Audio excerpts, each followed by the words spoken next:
Welcome to day one of the final stream. What do I say next?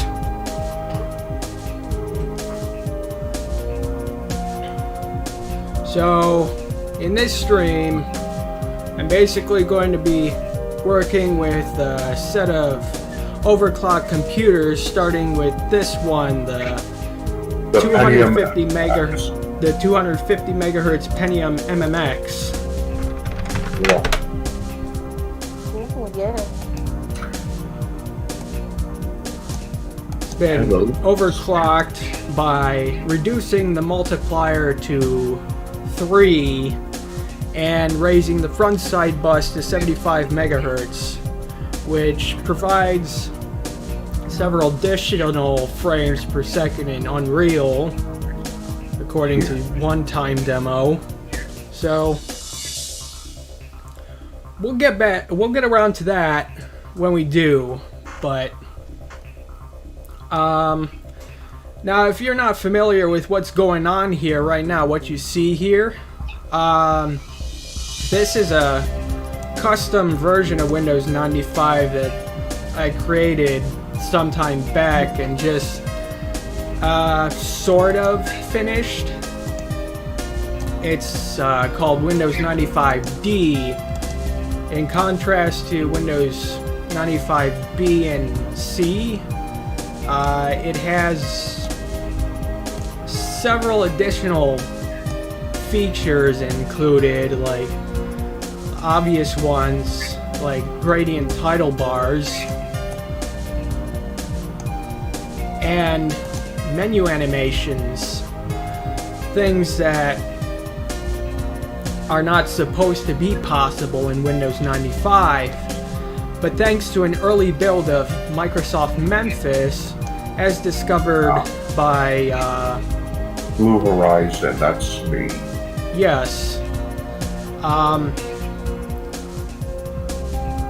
We learned that build 1387 has gradient title bars included and menu animations. There's no way to turn off the menu animations through a user interface, even though it is possible to accomplish this with some registry settings. I think it's a user preference mask. I'd have to work out how the binary values in there work, but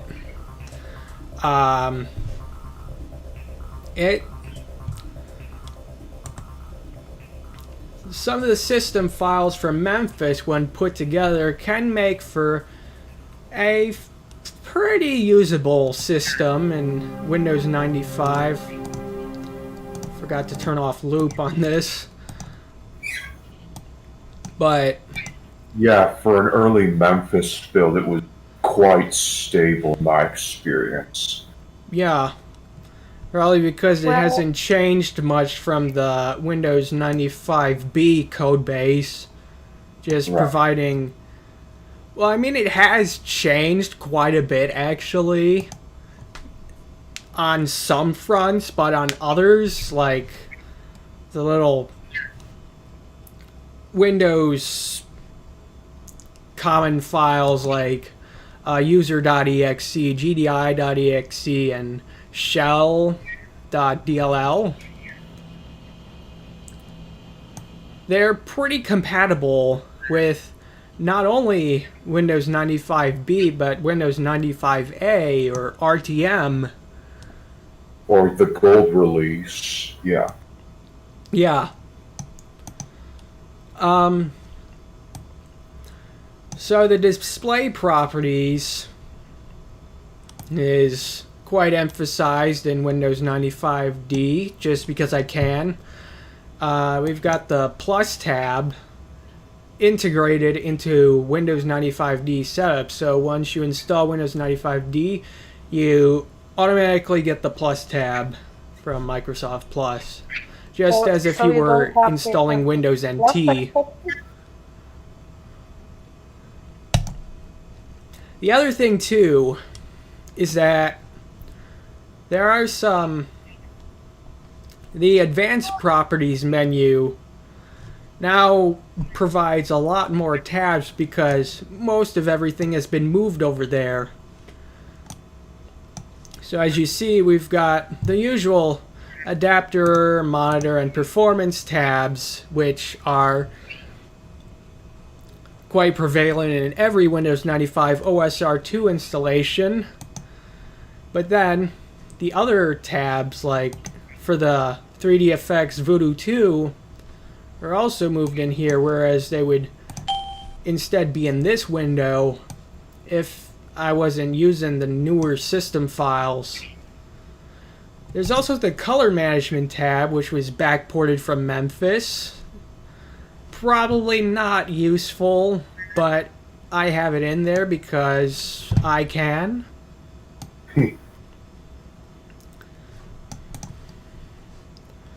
Other than that, not much has changed. I guess I'll go here now. You see we've got the ability to change the gradient colors of the title bars. Always a nice thing to have if you care about it that much.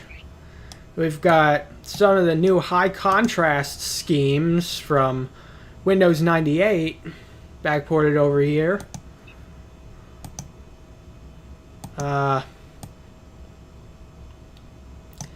And same goes with, well, the rest of the color schemes had official secondary colors assigned to them. Yeah. But somewhere along the way, they apparently got ditched upon the release of Windows 98. I'm trying to think if I remember them being there under certain conditions, but I guess not. So I think it wasn't until Windows 2000 that they would reappear. It is kind of bizarre that they would just ditch something like that. I mean, they already went through the trouble of adding it. Why would they get rid of it? Like, what's the deal? I haven't checked to see if Windows 2000 has those secondary colors for the gradients, but I'm pretty sure it does, because I think I remember, because I had installed it on another machine to use as a reference initially, until I was just working directly with the shell.inf files in Memphis 1518.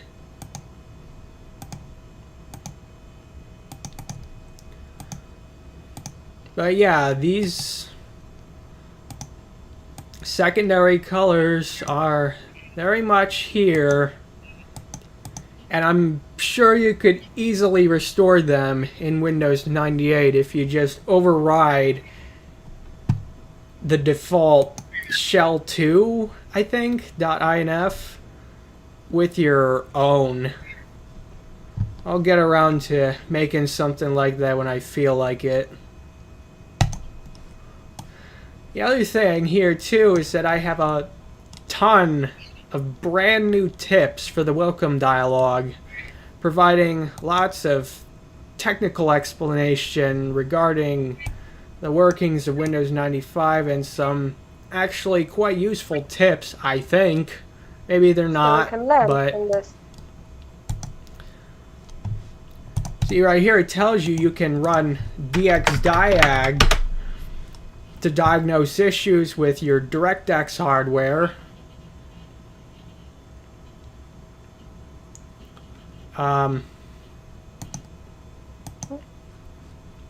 Quite useful.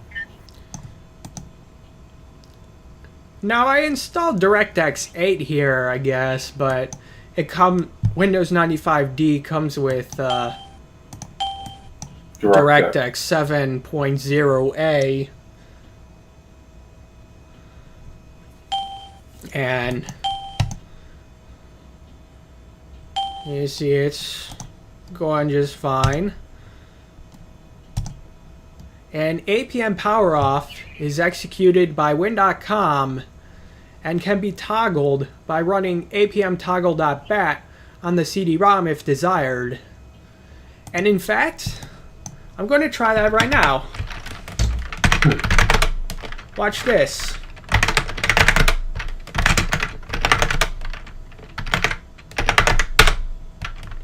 So now,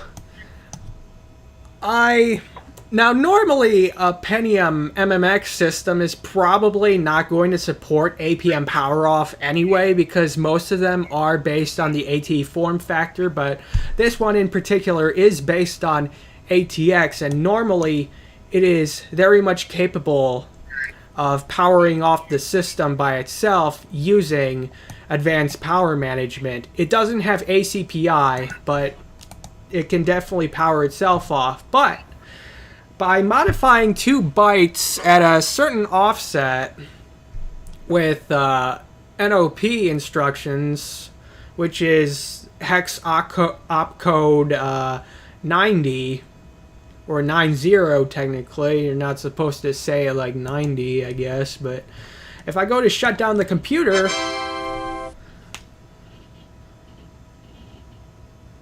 it doesn't power itself off, because what I've done in that batch script that I wrote is replace the original Win.com with a new, or some kind of hacked Win.com that skips the interrupt required to execute APM power off.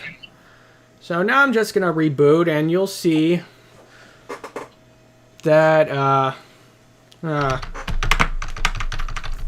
guess maybe just for posterity. Oh, it's out of range anyway. Never mind. Just hang in there. I'll get it. It'll boot up, and you'll see that it works. This version is more useful.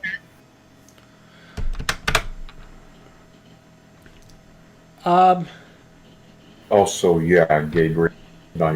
Anyone Yeah. mind posting the link to the ISO on the stream chat for me? Because Windows 95D, I'm pretty sure it should be ready. Just let me know if it has any problems, of course, but apart from that, Yeah. I mean, it should be usable. And now it mentions that you can use infrared over RS to simulate a serial connection, as seen as hardcore Windows 98. But anyway,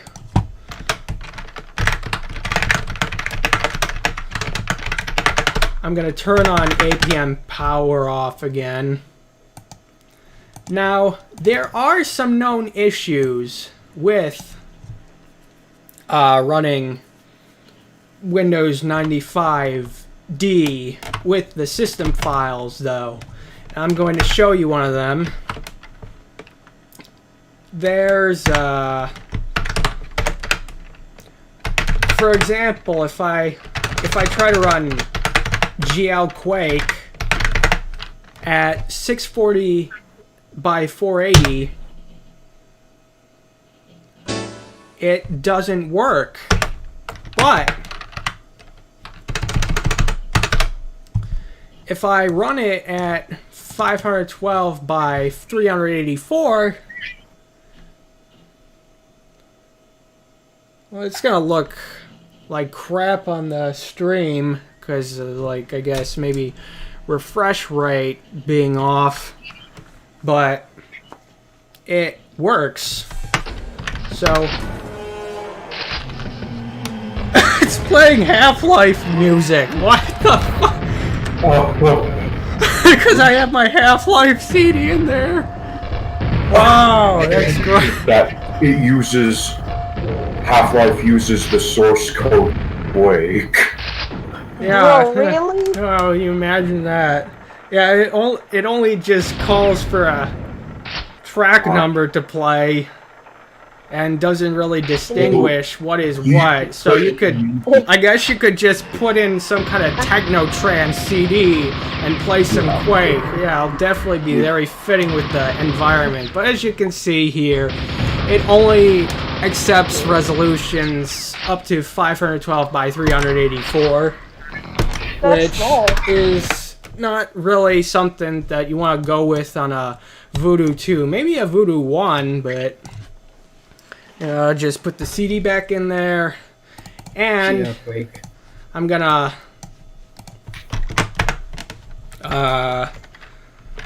run another little batch script that I wrote in order to compensate for this.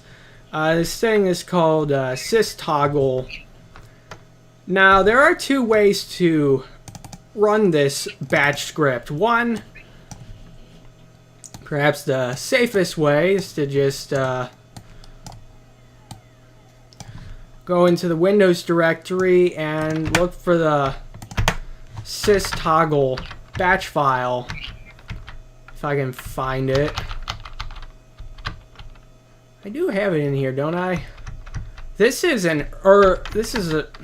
not like installed with the final version of Windows 95D. I was kind of hastily putting it together because I do tend, in the actual install medium, I do have it located in the Windows directory, but here I just made it in the root. So either way, it'll work the same.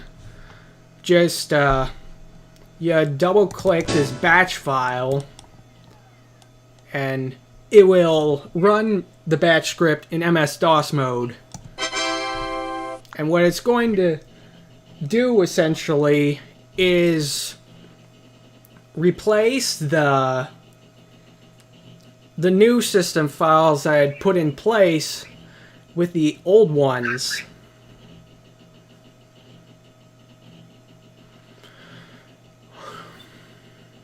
It's going to take some time depending on the system you're using, but once it's done, I'm going to say it switch the old system files and restart Windows. And then you should see it's going to look quite a bit different. Alright.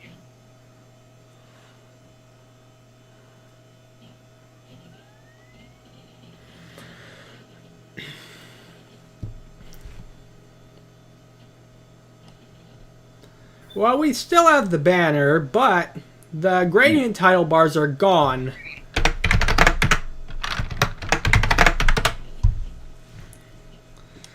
As well as the menu animations, even though we still have the new start banner, and also this thing popped up.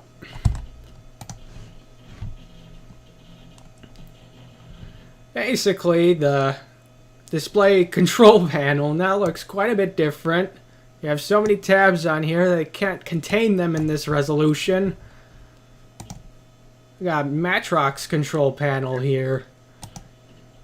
Here's a little information about the 2D graphics card I'm using. Of course, the advanced properties is still accessible, but now it only has these 3 tabs, and color management is moved back over here. Wow. So,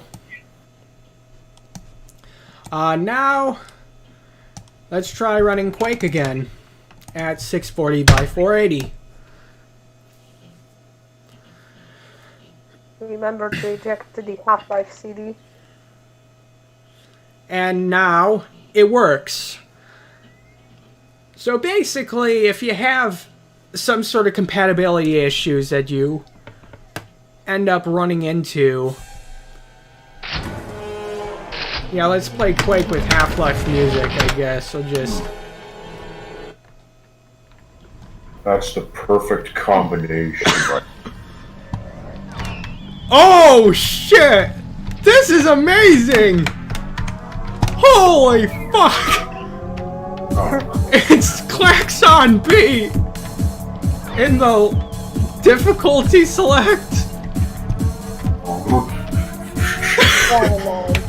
Dude! No, selecting difficulty at the techno beat. Oh, yeah. I don't want to stop because it's gonna. I want to let this whole thing run. Oh, which one do I pick? I have huge latency because I don't know why. Yeah, I have the big ass latency just for ensuring the highest quality in the stream output. Yeah. So sorry for my, I don't know, like, weird reactors. Those are latency. Okay, this is some actually quite fitting music.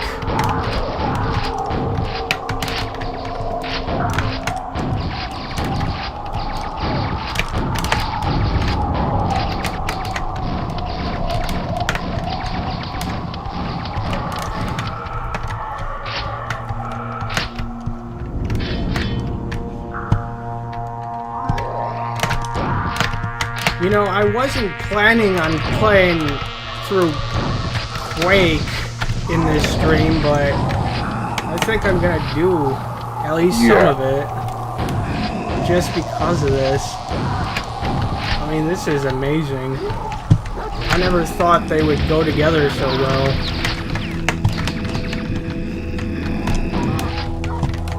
Well, it makes sense why they fit together as well. Oh yeah, that. Like, Similar code base. one takes place in like some Cthulhian environment, another one takes place in a science laboratory. But I mean, it's not any stranger to,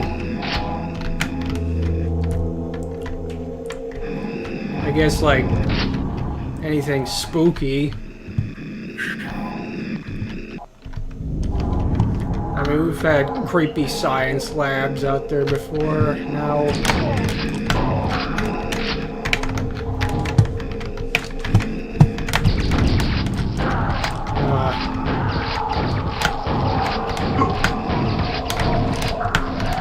Be like that. shit, I'll find something here.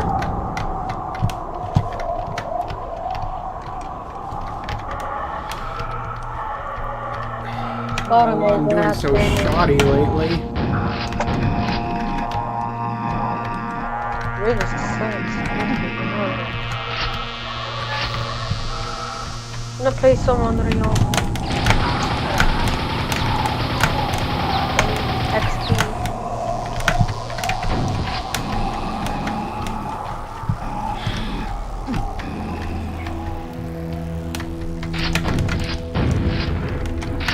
Oh!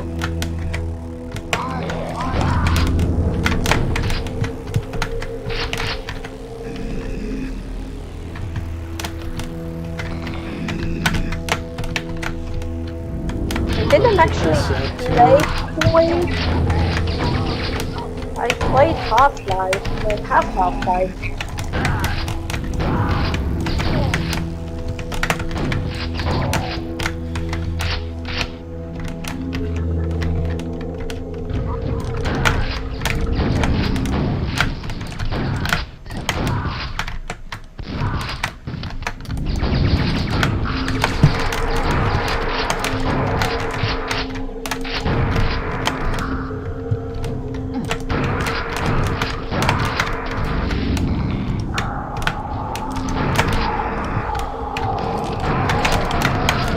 Demo in Unreal shows you 56 frames per second. And I have also an Intel Pentium, but it's a newer one, so probably not count that.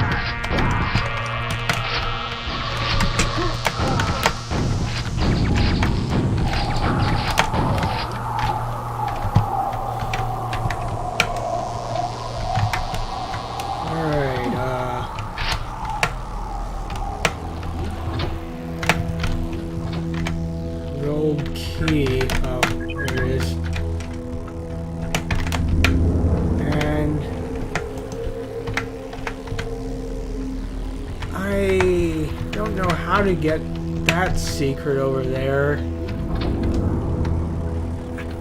But I don't know. Maybe I just need to start studying where these secrets are better.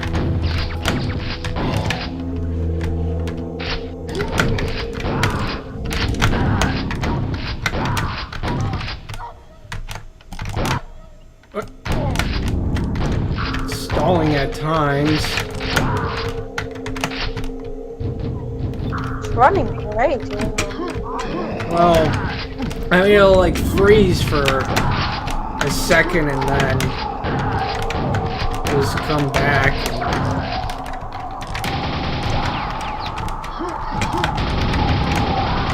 Well, is this running on some render, like 3D effects, or?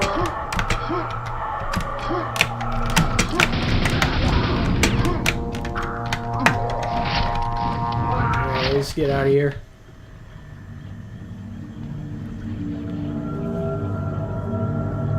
Okay, so this is the intermission track.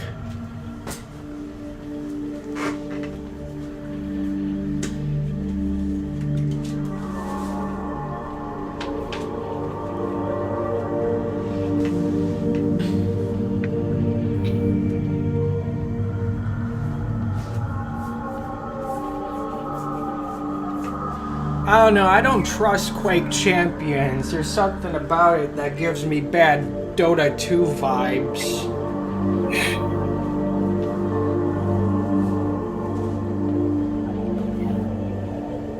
Well, I guess it'd be more accurate to compare to Overwatch, but I haven't played that. I did play Dota 2. It was one of the worst games I ever played. I played League of Legends back in Dota 2. Oh, guess what? Now what it does is just play this one stinger for the entire level because of the way this game works. So, and that's why it's freezing for a second, because it's trying to seek a track. But anyway, I guess that's enough of that. Don't want to subject you to that repetitive little music. So now that that's out of the way, I will run sys-toggle again. You can also run it from the run dialog. Well, I have to do this. You might not. But never run sys-toggle in an MS-DOS prompt window, because it will break the functionality of the script. Because, let's see if I can bring it up here. It expects the presence of certain files with specific names and extensions to be present. And so if you try to run it in a DOS prompt window, it'll throw a sharing violation error. And so it's a little bit bugged in MS-DOS. So you have to either double click on the batch file or use this run dialog. So I'm going to run this. Oh my god. This is the only way. These are the only ways to really run the script reliably, because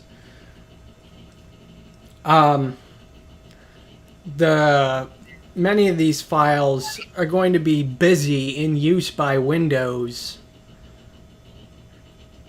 while Windows 95 is running. So MS-DOS mode provides a useful little opportunity to modify the files because access to them has been released.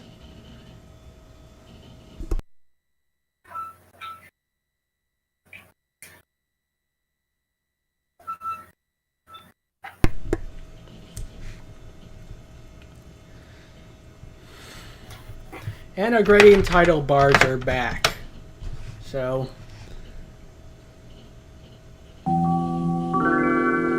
Oh, hey, Pizza Brian's here. Yeah. Hey, Pizza Brian. How's it going? Yeah, I'm gonna be keeping this channel up. I'm gonna deprioritize it because, well, this whole thing, it's not just about some one thing that passed. It's about what YouTube has done over this entire decade that's just been screwing creators left and right. Sometimes literally, oh, that didn't come out right, huh? Anyway, some other things I've installed in here.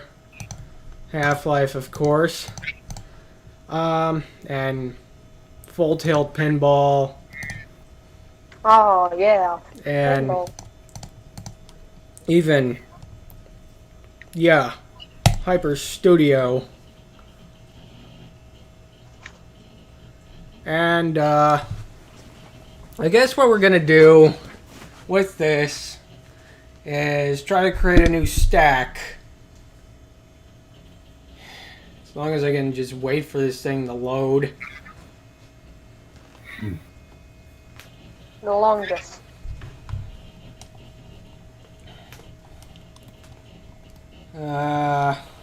Taking its time. I guess So... we should mention that 95D also includes other stuff usually present in 98, like magnifier and the FAT32 converter. I'll cover those in the succeeding streams. Right. I mean, I have covered most of Windows 95D already at this point. But for those of you who may have used HyperCard on the Macintosh, or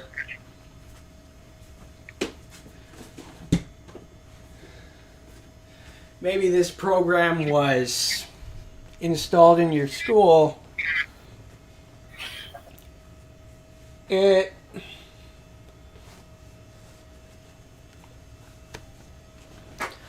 may be pretty familiar to you, but for those of you who don't know, Hyper Studio 4 is sort of a spin-off of HyperCard with full color support, because HyperCard never really had that in all of its lifespan.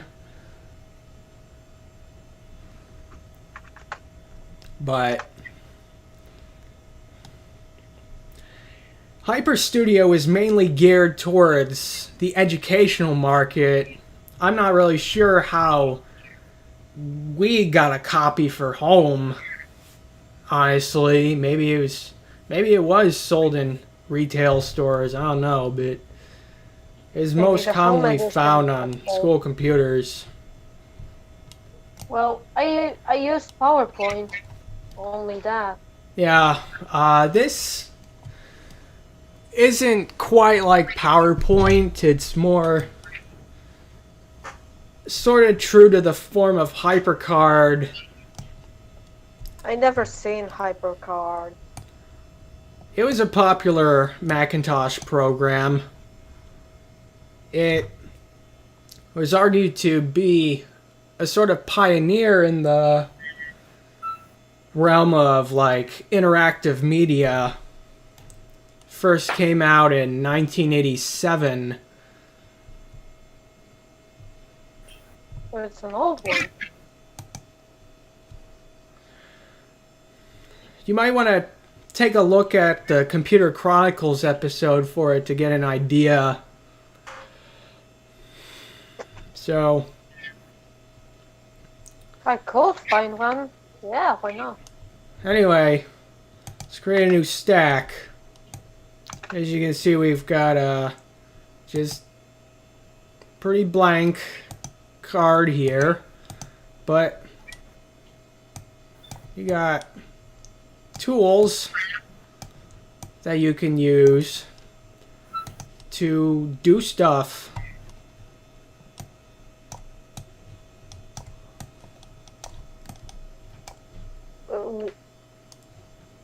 Did the Hyper Studio 4 appear in hardcore Windows XP? We don't talk about that video now. No. Oh, okay, okay. Alright. Never mind. So, it might look like MS Paint Or so far, but Windows 3.1 or Paintbrush or something. yeah. But apart from some of the Macintosh icons being sort of adapted to Windows, I guess, there are a few other things that doesn't necessarily have, or that aren't in MS Paint. Like, you can create a... Jeez, it's been so long since I worked with this. I don't even know how to go about it, though. But maybe I have to do it through this, actually. So if I click the Objects menu, Is the CPU? Maybe it's overloaded. oh no, it's not that. This isn't so Maybe. resource intensive, like, well, So maybe it's the program's issue. no, it's, I haven't seriously used this in years. I mean, probably since 2006. So, if you could create a new button, we'll just call it Next. And there are several different sorts of designs you can use, sort of Very resembling the personal. Macintosh interface. There is a standard button, and there is a sort of default button, which can not only be pressed by clicking on it, but also pressing the Enter key. And these are the same, except just purely square format. I haven't actually looked at these features too much, honestly, so I can't explain everything. But see, it's got object attributes and a button you can't click, I guess, and cursor. Yeah, let's give this a custom cursor just to be a little bit spicy. And pick a different font for this.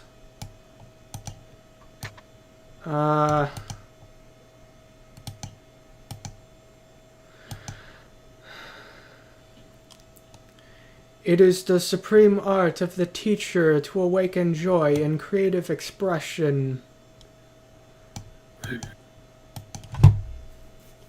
Yeah. Too bad none of my teachers ever really tried that supreme art.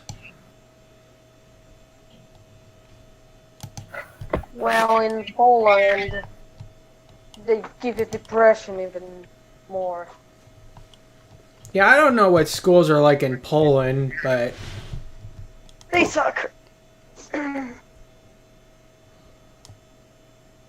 I would say it's decent for rest of the subjects, but for ITT it's very lacking.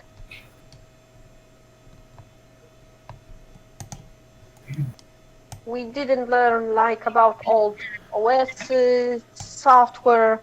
Just yeah, simply, just technology simply. education in Uh, Yeah. my schools were really shitty too. There was like, we I mean, I didn't even really even learn anything at all about,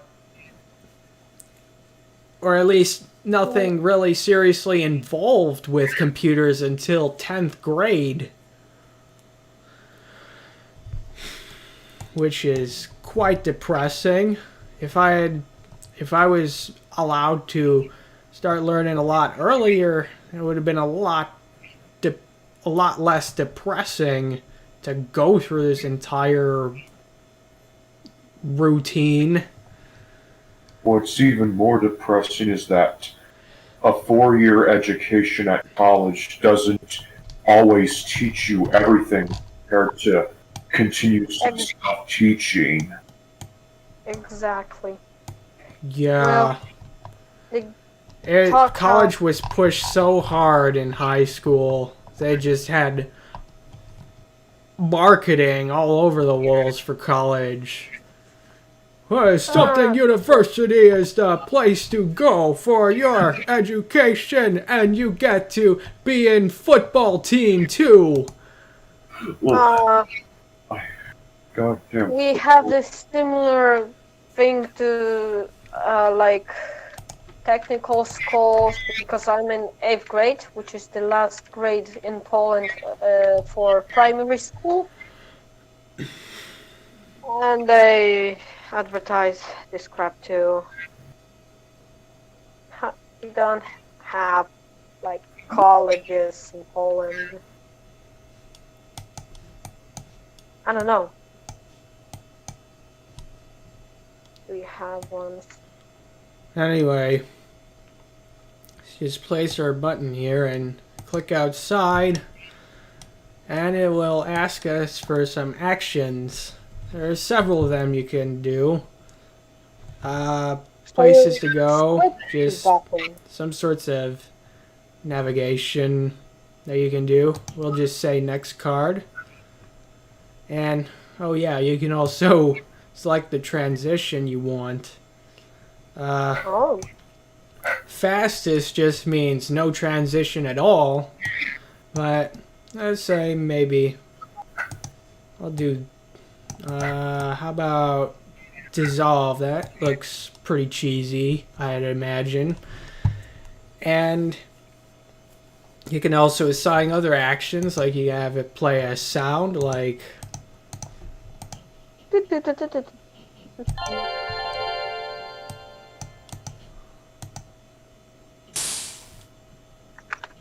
okay, let's do blast wav.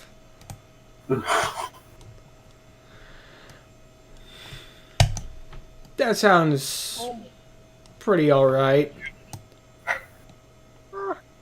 Um, when I was making PowerPoint presentations, I chose the best animation name for the animation.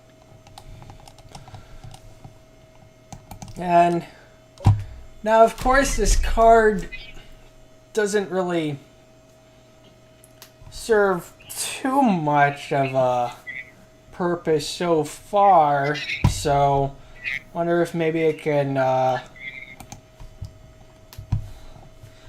give it some sort of design. Let's write some text. I don't know, from Yeah, Wikipedia. let's try writing some text here.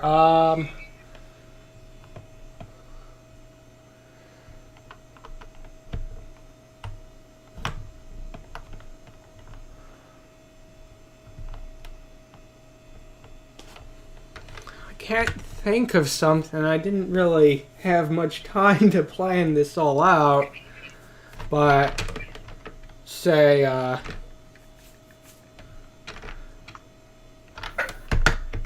impertinent subject matters.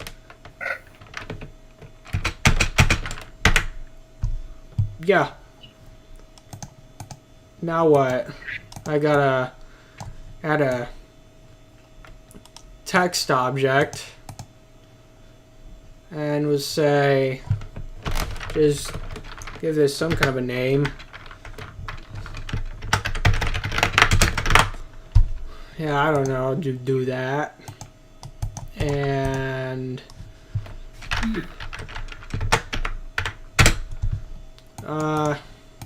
okay, so the tools like these, I guess, are for manipulating the respective objects. So now let's choose another file. Okay, this is perfect.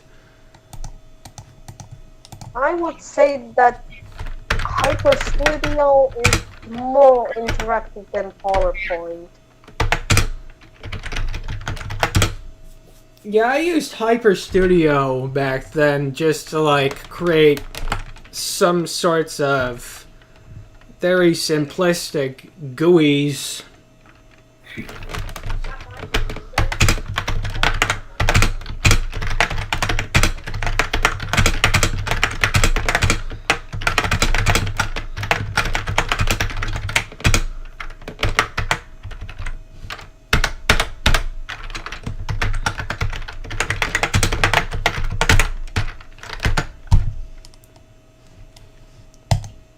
All right. Oh my.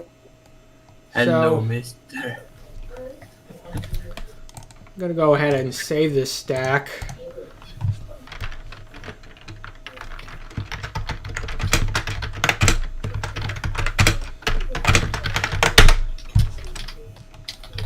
Now, of course, I have not created another card for this to jump to yet. So, I have to go ahead and create one. Now I'm going to go back the previous card and click the button, see what happens now. Ooh!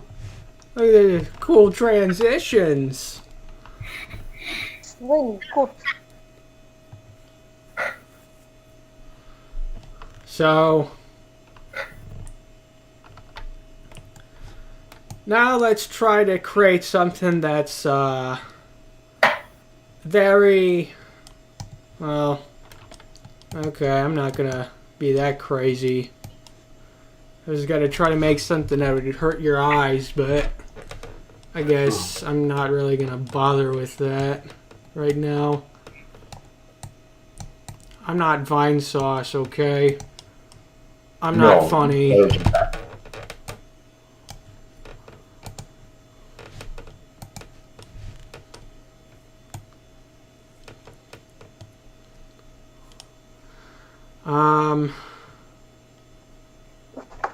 So now I guess we can try to add a graphic file here. There's plenty of clip art to choose from.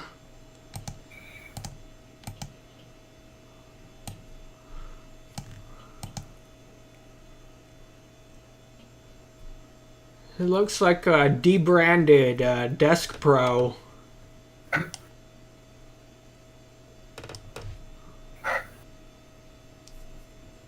Not sure if you've seen that before, but that's what it looks like, judging by the ventilation holes there.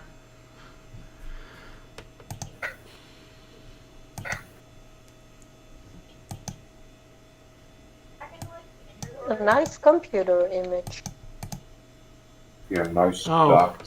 And then there's one for the iMac. Oh, really? Yeah, well, I mean, it was made for Macintosh computers in mind, after all. Hyper Studio 4 was the first version to be released for Windows in 2000. Maybe they migrated it from Mac. So, okay, so it's asking me to select something from the picture then.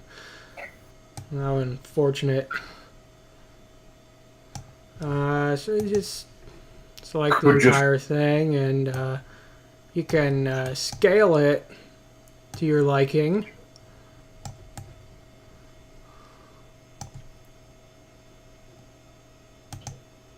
And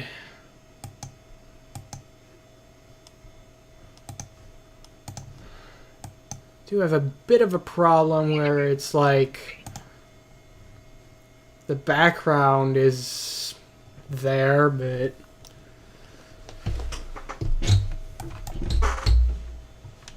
I wonder how you're supposed to remove that.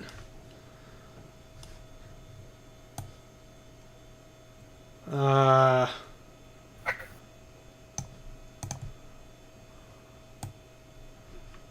gotta try to... Oh. Huh. Okay, so there's just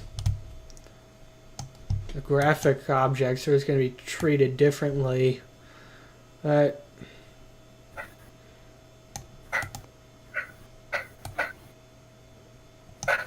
Anyway.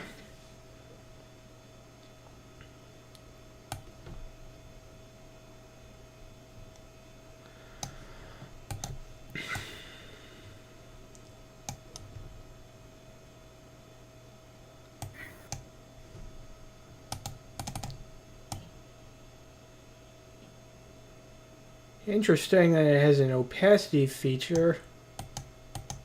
I'm not sure what disk-based means. You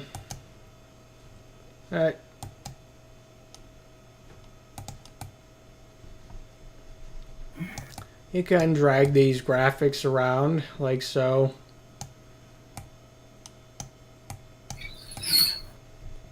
See how this one is choppy, but this one isn't? Well, I guess that just really shows that how important overclocking this computer was. Here.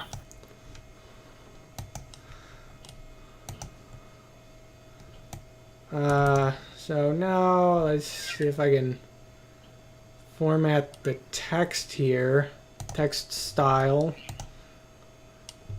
So what clock speed is the processor right now? If It's 250 megahertz. Oh, okay. Normally it runs at 233.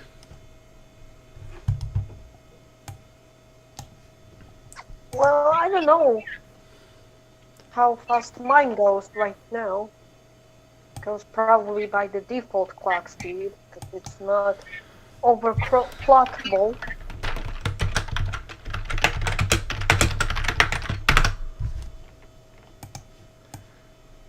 Byte Magazine recently announced that Macintosh is the superior platform for all of your computing needs, and everything about it is very much better than anything else that you have ever used in the world of computing. There's a high-quality rip of... The difference between RISC and CISC is quite noticeable.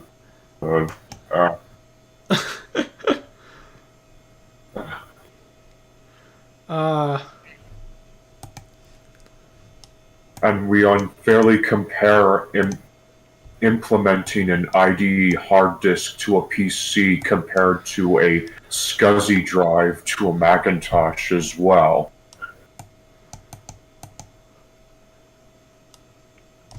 Wow, really impressive. Alright, let me see what I can do here. I'm going to create 2 new cards, and... Well... I'd probably be able to create something a little bit more interesting if I knew what I was going to be putting together, and because I would like to be able to just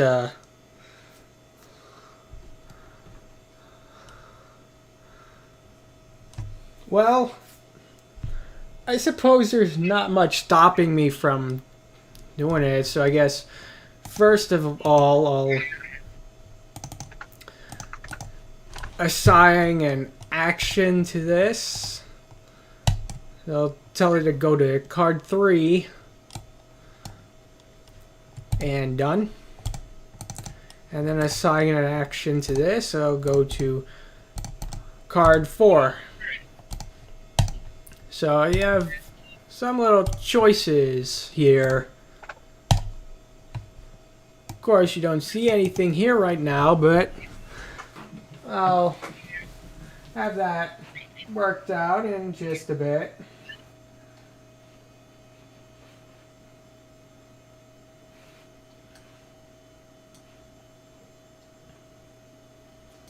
If I can... Yeah, let's drag a 3D object into a word processor it was clearly not designed for at all. Wow, I can't believe it cannot drag a 3D object into a rich text word processor. Unbelievable. That is horrible. This program is broken. Why does it show a bunch of random text when I copy a QuickDraw 3D icon into a WordPad file? You might be surprised with the results. I'm trying to Bear work see it. experience is normally with the Pentium 2. Okay, look inside.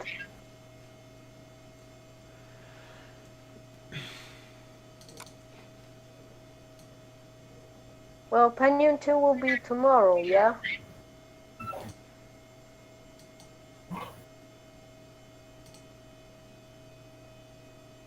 Okay, I think I have some kind of idea of what I want to put to... Where is it? There's the... Got one picture in now.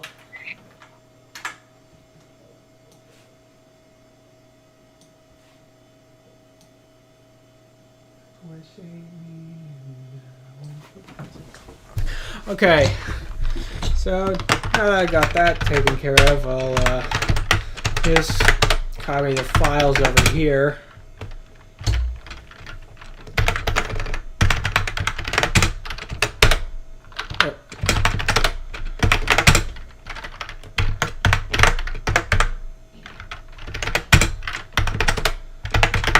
Alright, so now I'm going to import a picture, which I guess would be treated differently from a graphic object if I remember how this works. Add clip art, I guess. Just go up to the root. I thought I copied them. What? Hang on.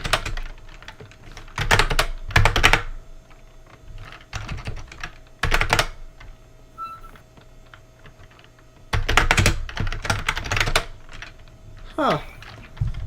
That's bizarre, I guess. It just copied them to the desktop. Even though...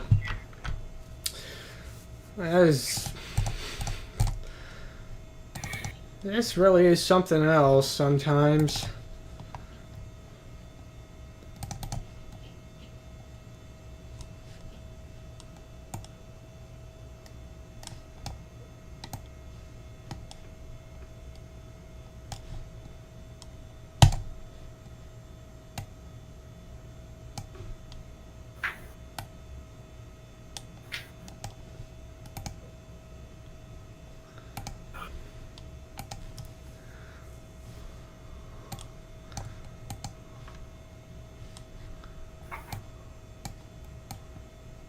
Oh.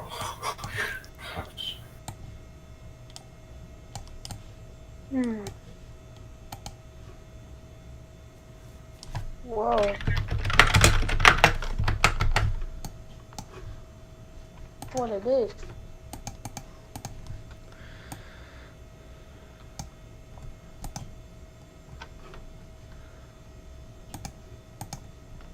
And nice.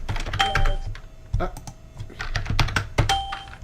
Hyper Studio sample text.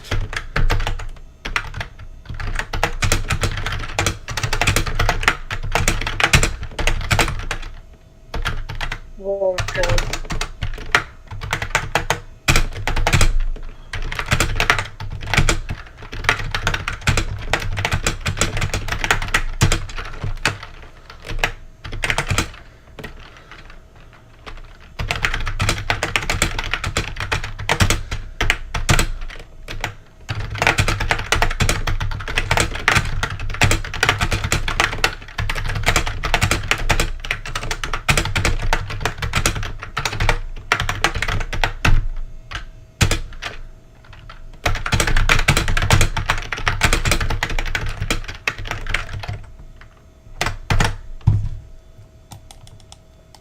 Unbelievable! I cannot believe you have chosen the most wrongest operating system in the world! This Windows thing you picked is very broken because you cannot load a quick draw file into a WordPad document! Go back and choose a better option!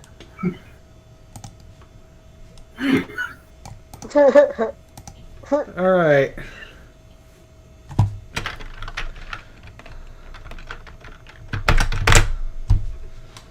So, with that, I just tell it to go to this card, go back,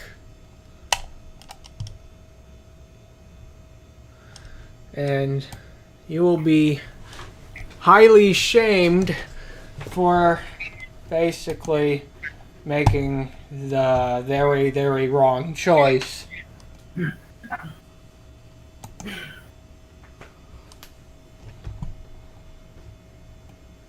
It is Windows NT5 actually. It's Windows 2000 CD.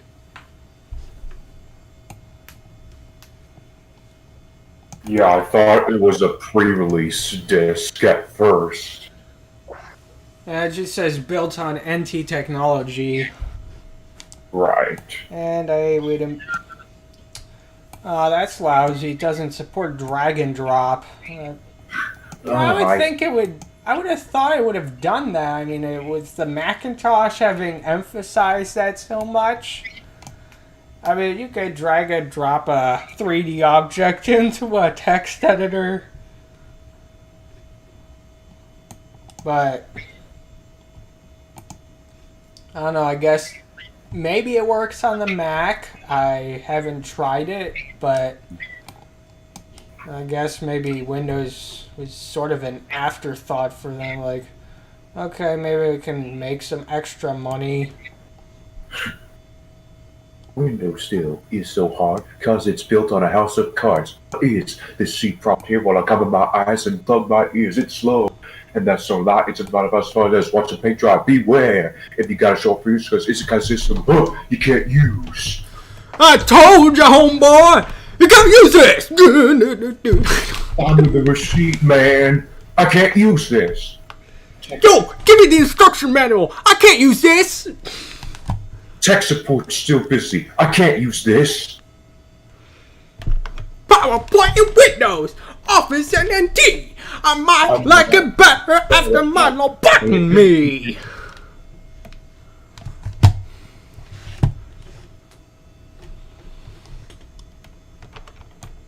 Winsong's 95. It makes a grown man cry.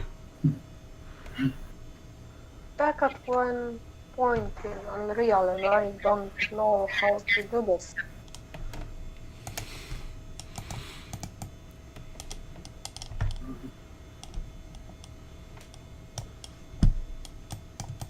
Alright, let's find another font here.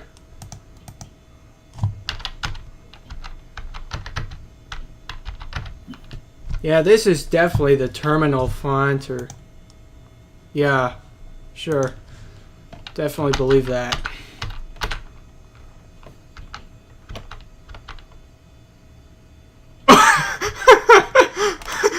Okay. Oh, wow. Small fonts. Okay. Okay.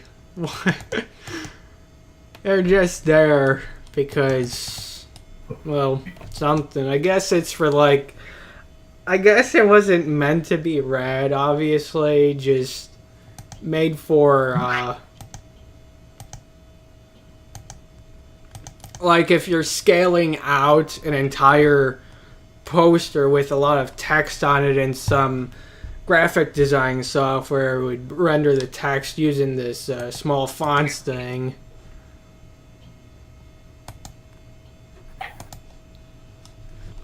But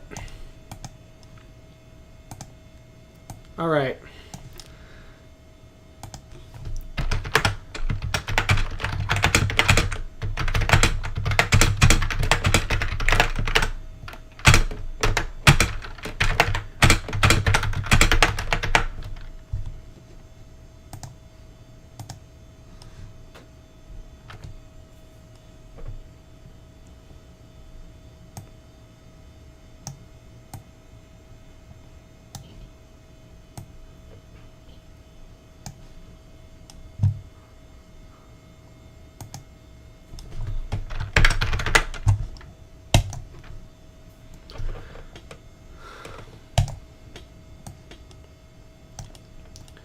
Alright, we'll just have it go back again to this prompt. I'm going to use a rain transition here. And I checked the highlight checkbox for the button. So now when I click on it, it highlights the button. I don't know why that's not enabled by default, but... Anyway, let's go back to the first card. This stream is up for like 1 hour and 14 minutes.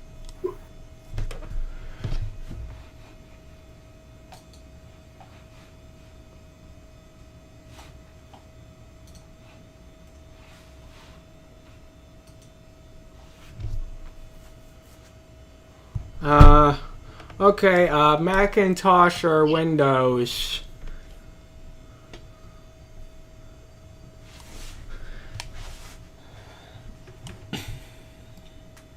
Which one? Hey. Wait a... Oh man, these... I got these backwards, man. I click on the Mac and it goes to the Windows card this whole time. Oh. Don't worry. It's pretty easy to fix.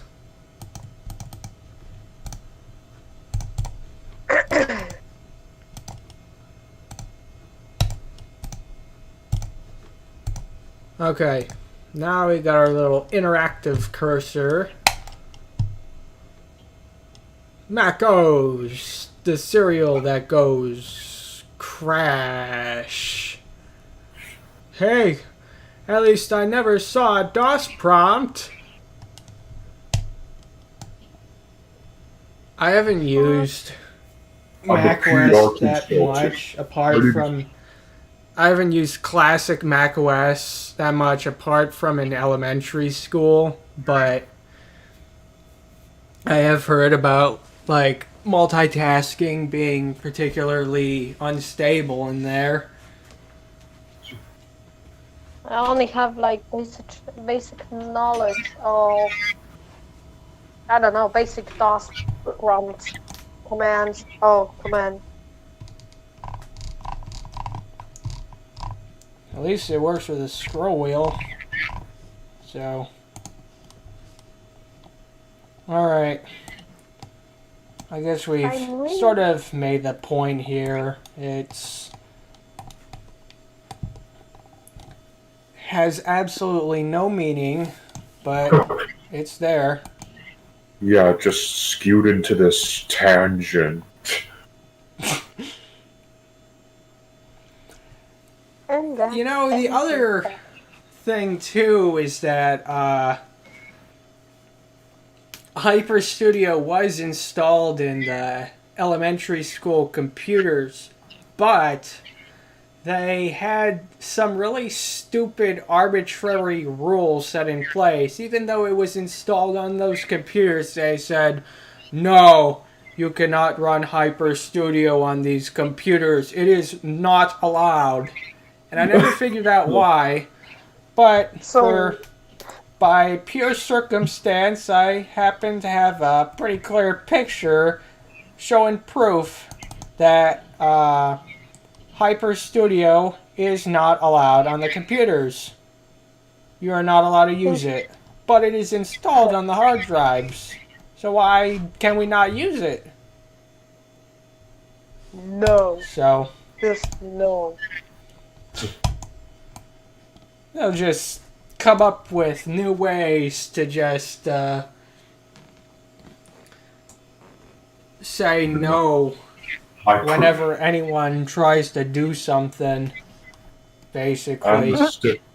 And the sticker adhesive is wearing off. Nice. No Hyper Studio.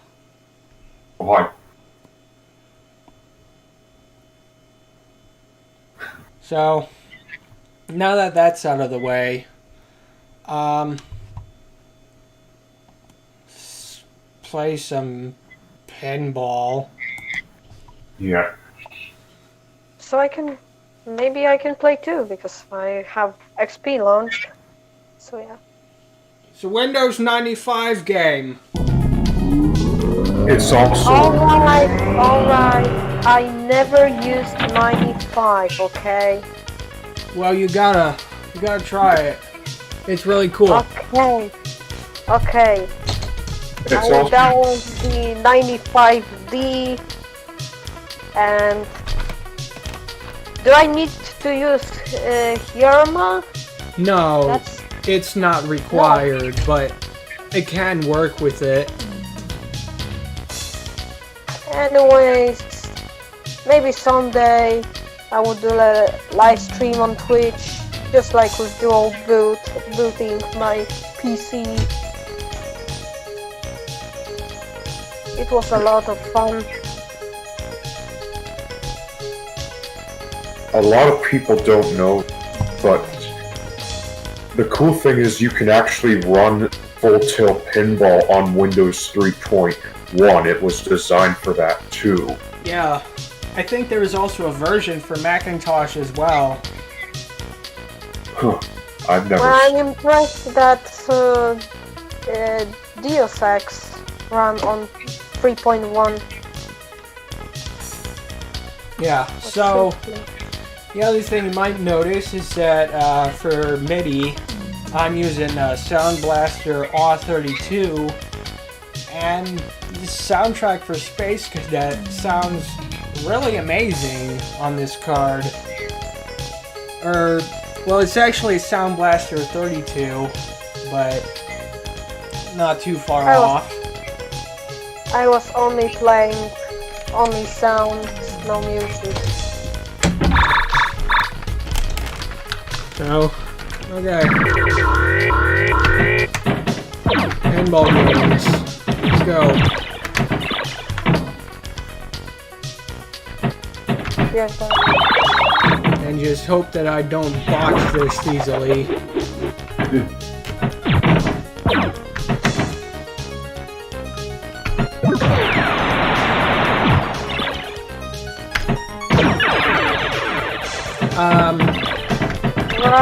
Right.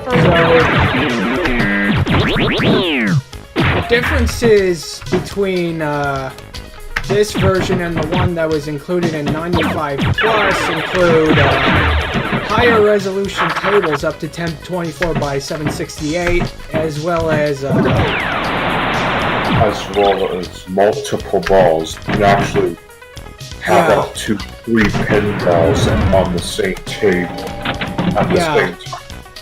It has So It if also you, music too. I'm hoping that I'll be able to show it off in the stream, but the way it works is that you have to lock 3 balls by launching them into the wormhole of the same color as what's lit. Yeah, I'm gonna have to restart because this wasn't doing well. But,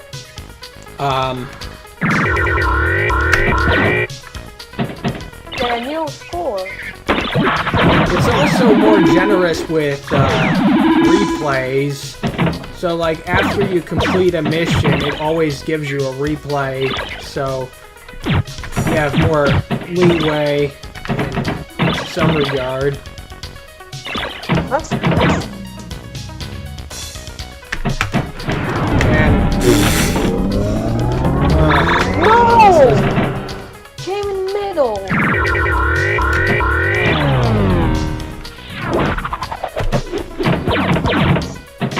I have been practicing for this, at least, but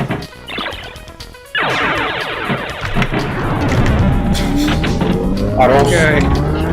I'd have to see if any of the Plus 95 pre-releases have any of the pre-release versions of Pinball, like Maelstrom or something, as it was originally called. Yeah, I think it should. I mean, I know that there's a video of a whole bunch of pre-releases of 3D Pinball, and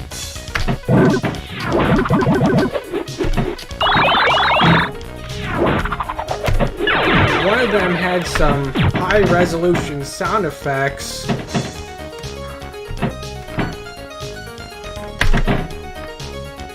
Yeah. Please, what's going on?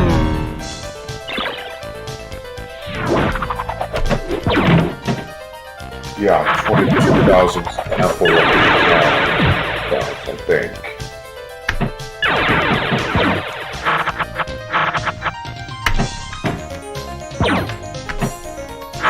The music for Maelstrom was very under-polished, though. Yeah. Very repetitive. What is your record in this game? We'll see it. The full So version. here is your answer, user. Wow, this is I don't think this version of Pinball has the SSG where you can move the pinball with the mouse cursor.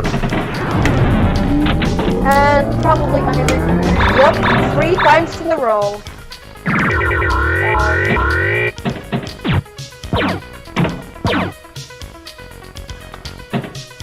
now, I need to make something.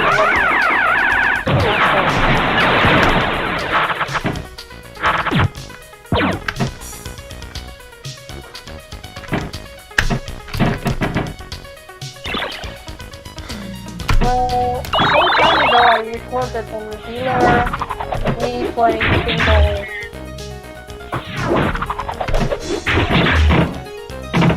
It was a spontaneous idea. alright. I'm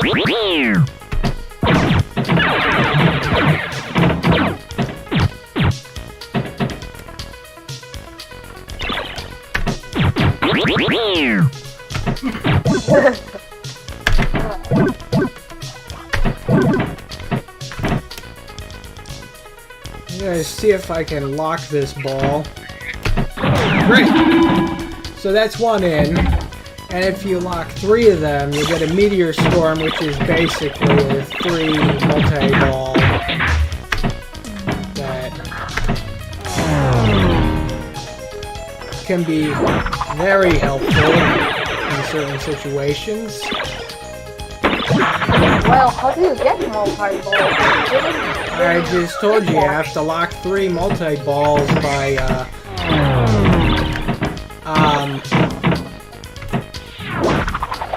launching them into the wormhole with the same color as what's red across the board. Okay. Never did that before, so you know. Oh my god, it's not I in didn't the get to 95 record plus properly. version, I think, so... No! Oh, I got the replay. I got the replay. And... there goes I that. get closer and closer to my record.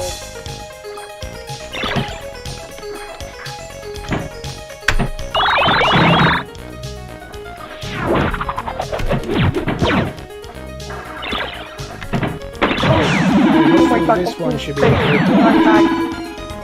Okay, goal number 2. I have 2,101,750 points.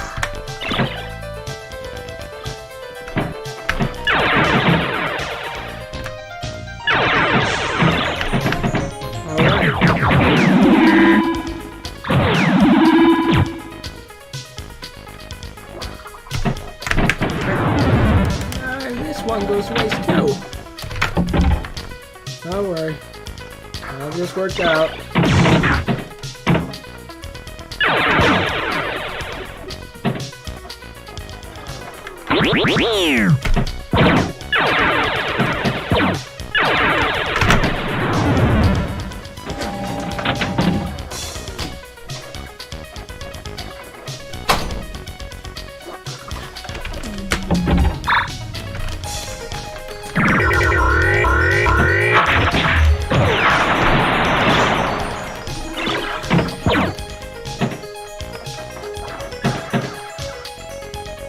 I have used Windows NT Terminal Server Edition, but didn't really like it that much. There's just some things in particular that were kind of inconvenient to normal Windows NT Server, I guess.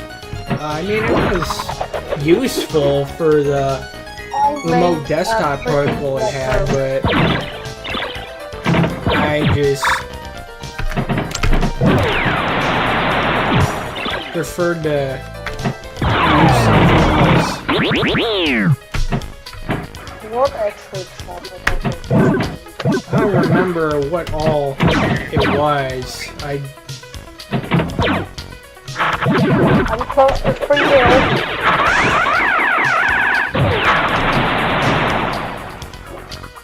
Oh my god.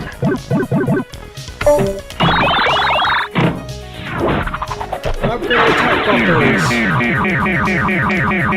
I have mission attack bumpers, like, I had it, I don't know, 3 times in a row right now. Okay, I have a mission. What mission? No! Oh my god, the replay. Oh, replay. I can get center post. A little bit of action. Yep. Oh, good upgrade though.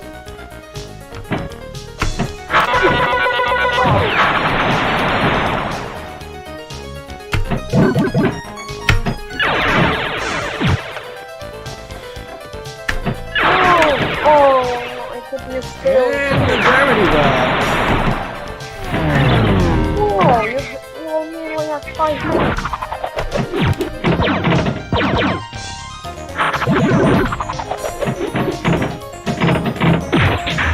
Of course, I'm just hitting things so far away from my target.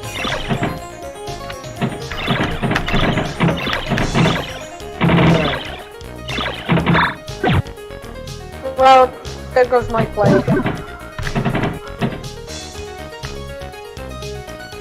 Okay. Normalizing gravity.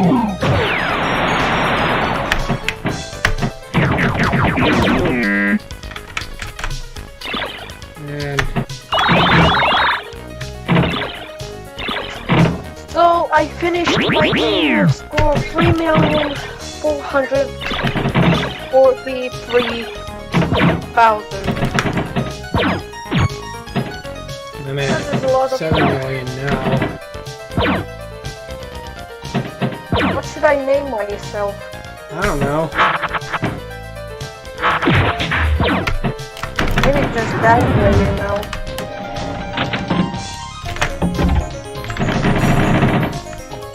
Official anthem. 7 mil! Dude! That is a lot of score. Not really. I don't know what is the world record in this game. Probably like 100 mil or something. I already have a mission, so I'm...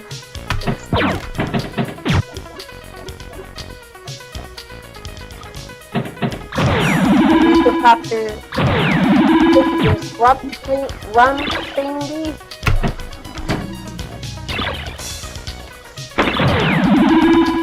What was this?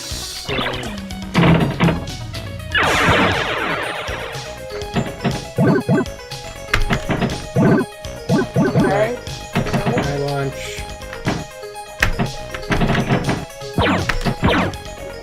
Ah, shit.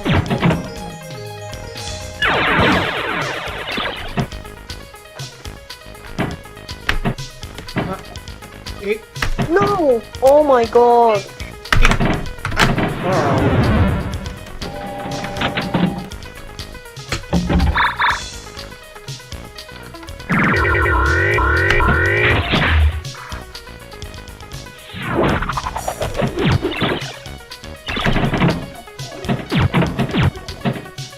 No way I saved that thing.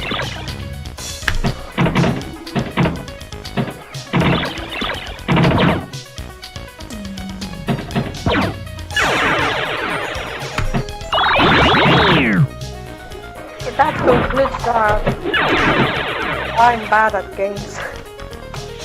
Oh my god. Another restart.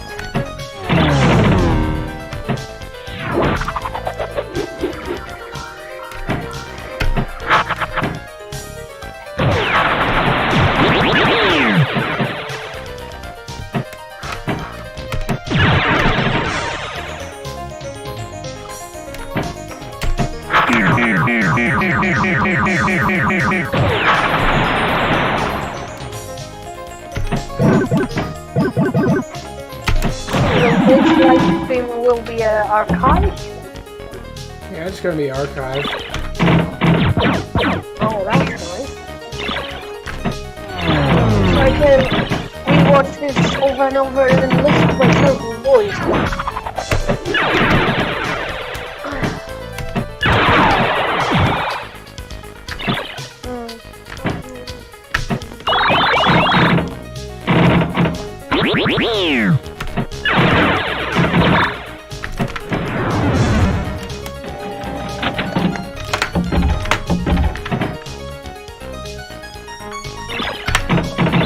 I need to charge my phone.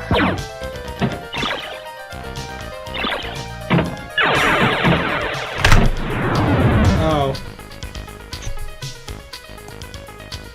10, 11 Okay. minutes. Never mind. Maybe I'll try again tomorrow with this on hopefully a higher resolution table, but there's my scores over here.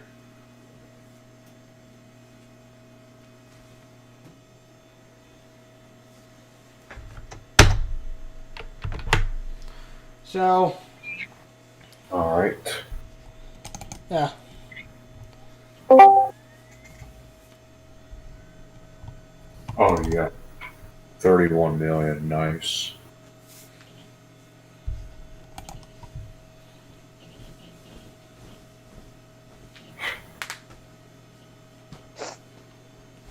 And I'll be back here in a moment.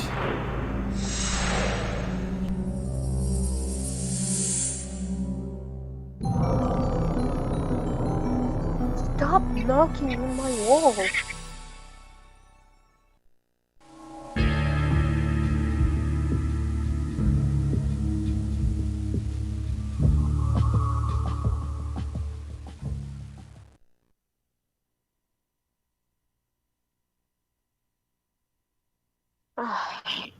Be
alright, I'm back.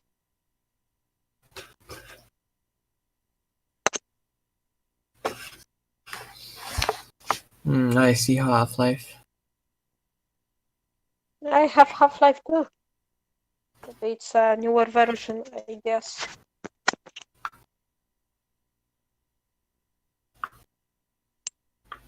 And what are we waiting for?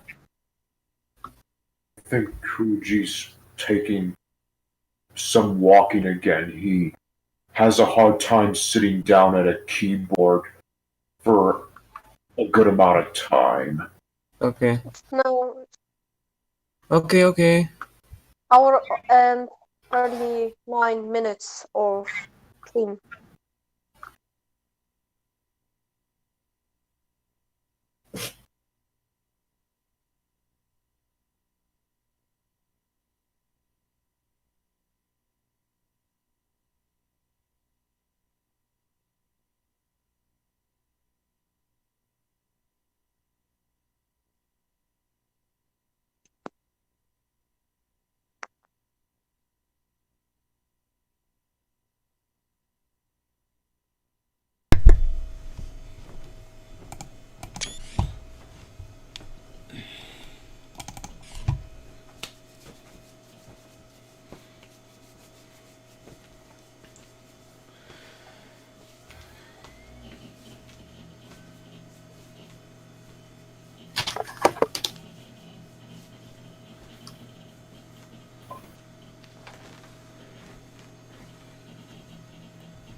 Pentium on the max. Half-Life runs pretty well when you have a little to install. The graphics are doing the heavy lifting. What about Delta?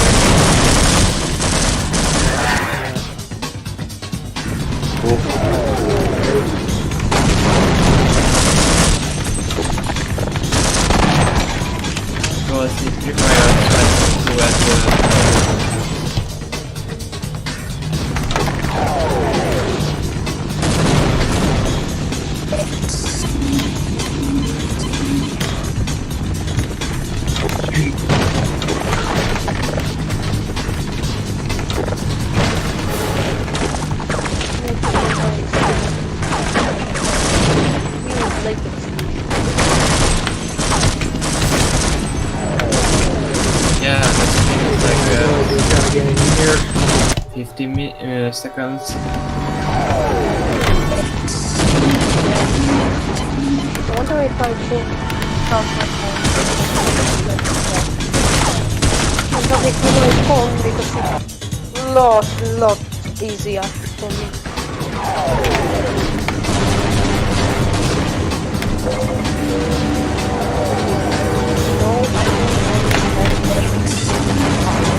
I'm on XP and XP doesn't support my game. Because XP is outdated, that's why.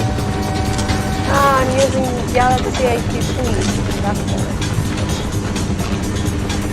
But basically it doesn't support Android. XP in it doesn't support Android. So you get something that's Yeah, flat these drive. explosions are really lagging this game hard.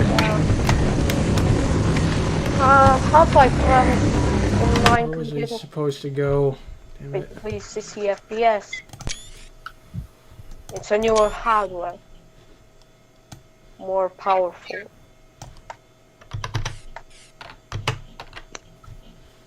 Alright. Well,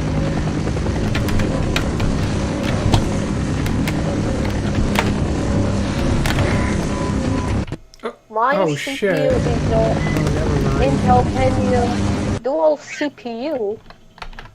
It runs at 180 gigahertz. So,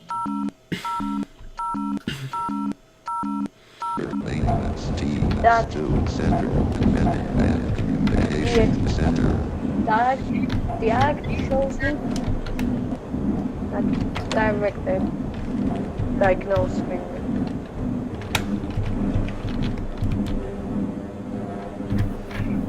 And it shows 2 CPUs with probably 2 cores.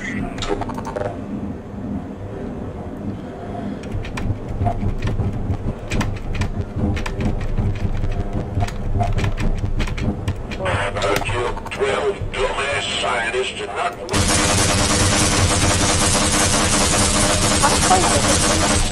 tough game actually. Playing this is kind of not good. Like, keep dying from those soldiers.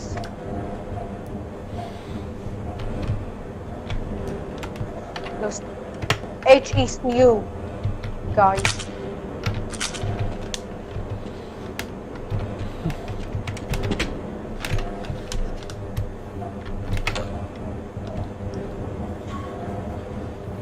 Ah, it's too loud.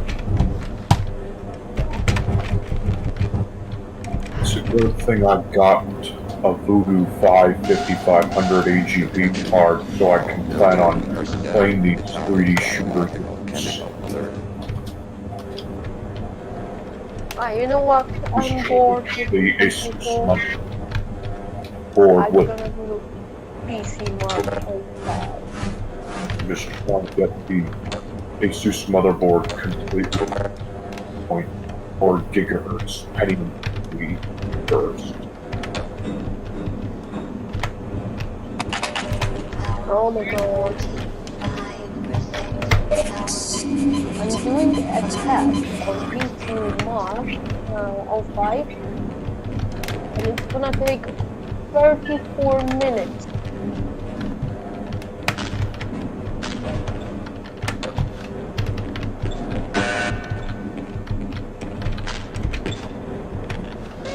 Used to call I don't remember where we're supposed to go.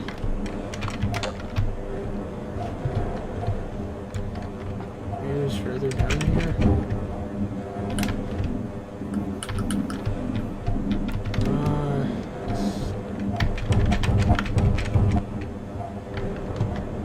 Jeez. Why don't I remember any of this?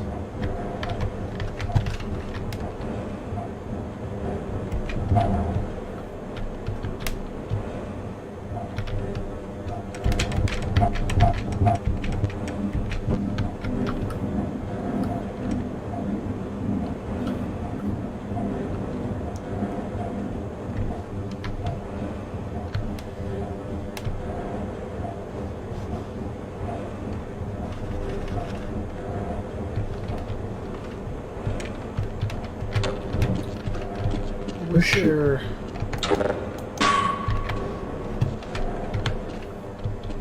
I don't know why I can't remember where I was supposed to go.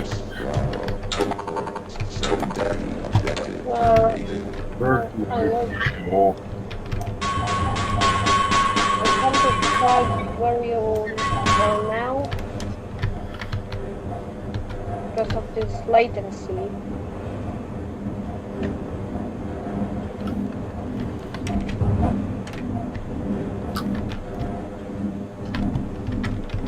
Oh my god, is the mark open?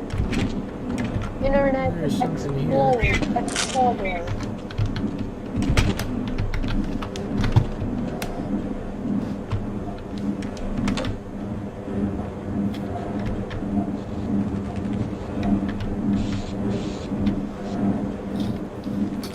Yeah.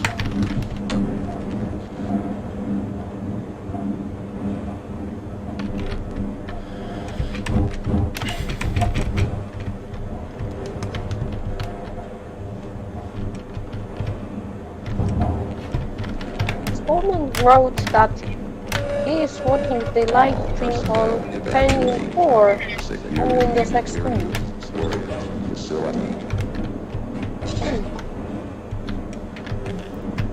I usually try to avoid Pentium systems due to how infamously inefficient they are. Yeah, same here.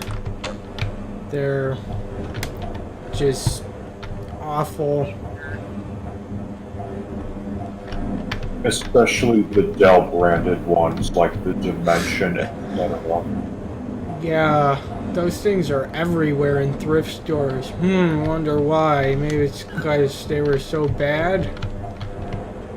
Well, I guess that's one reason, but it probably doesn't explain the whole thing. I mean,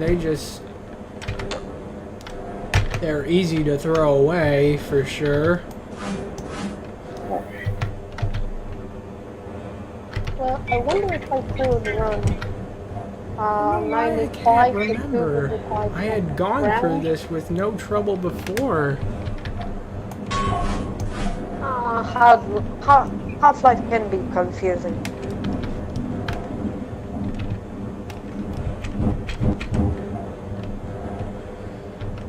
Guess this is the wrong way. Maybe. I'm very far in the game, so I don't remember this part. Maybe. Well, maybe go to the fan. Yeah, that's what I was thinking. It's like, not Go sure down. what that'll end up doing. Maybe there's something. Corner here, yeah. Yeah.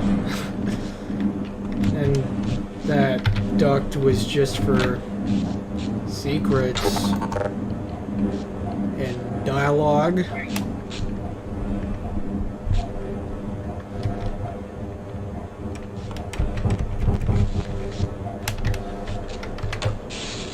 I would say, yeah.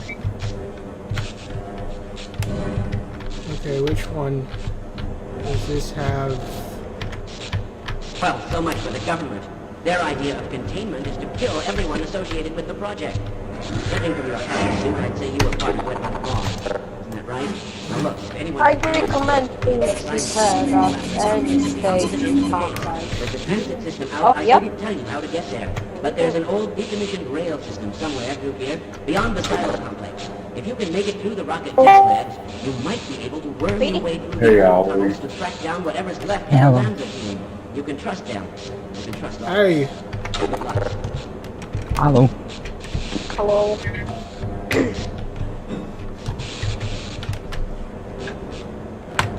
I wonder if there's anything up here. Maybe there might be more goodies, but I don't know. Scientists Half-Life can be useful sometimes Yeah, because this they will one is heal you. completely useless. He will only tell you that you know what to Wasting my do. time.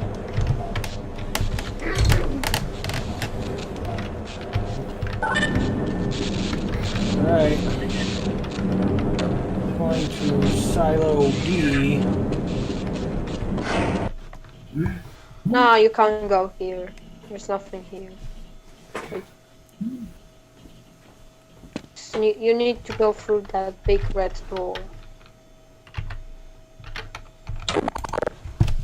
And you will be soon enough greeted with the most annoying part in this game, those tentacles that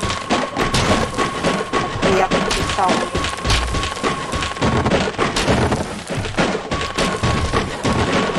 And just break through a bunch of this wood.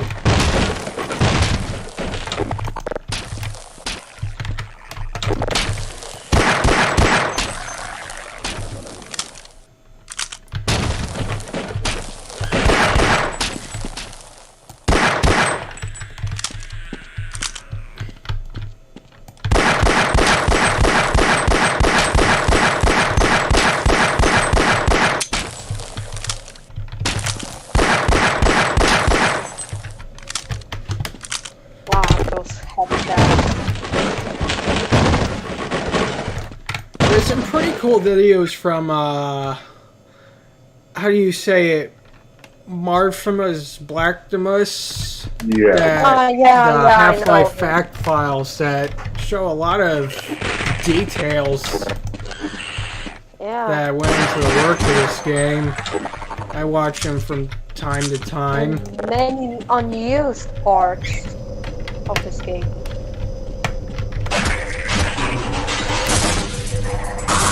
Well, I played Half-Life remake of Half-Life 1. You can basically download it for free, the old version of this. Well, it's actually good looking.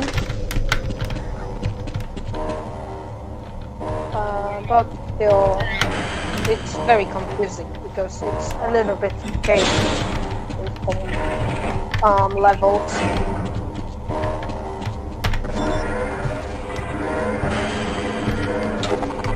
Why the hell would they give another crowbar? Well, there's not only one crowbar in the world. Yeah, I have one in the basement.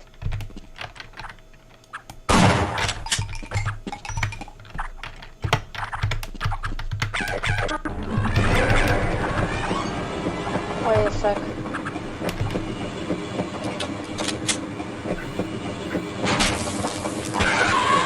Yeah, you want to just run over these cute little things.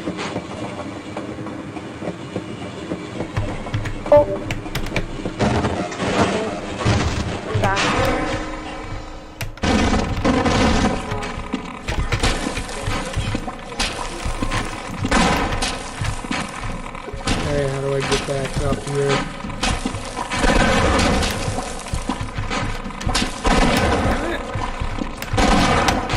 Tell me I'm stuck here.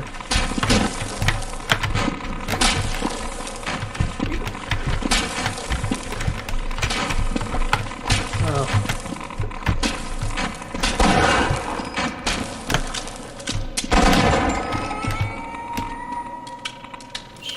Wow, what a waste. Got him. Still, ammo is very important in this game. And You'll probably die from the... I don't know. Oh, anyway, good job. okay.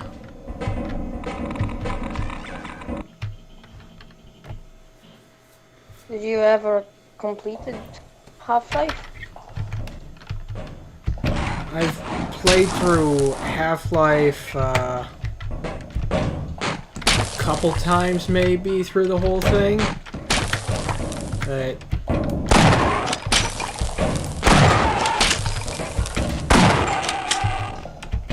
Never finished it? I did. Oh, But okay. it's been a long time since I did that. get it.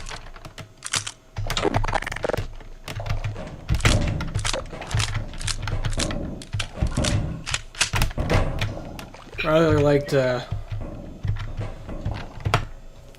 play Black Mesa now that Zen is apparently fully released now. That looks amazing.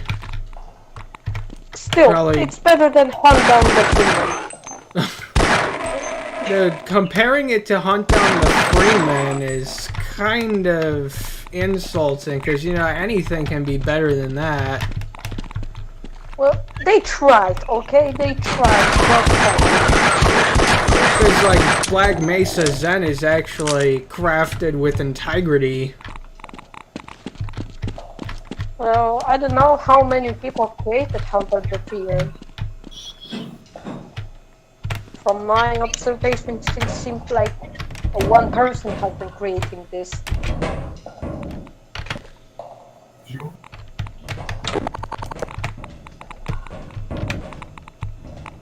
I'm never gonna buy this anyways. So I would be throwing money away. 20%.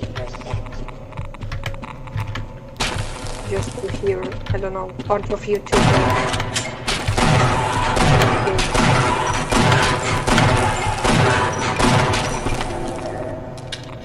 Finally, my computer is fully charging my phone.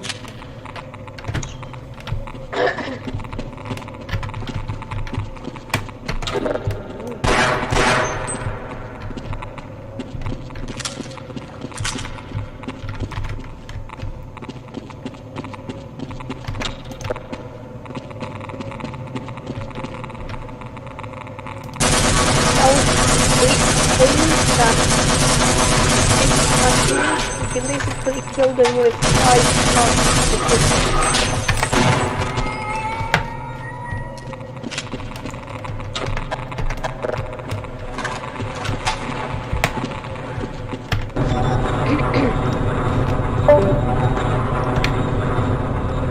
As you can see here, Proto 2 is really quite an impressive video card that can beef up any system, really, even a 486.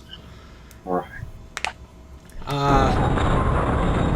So a relatively underpowered system like the Pentium MMX, especially in combination with the front side bus overclock,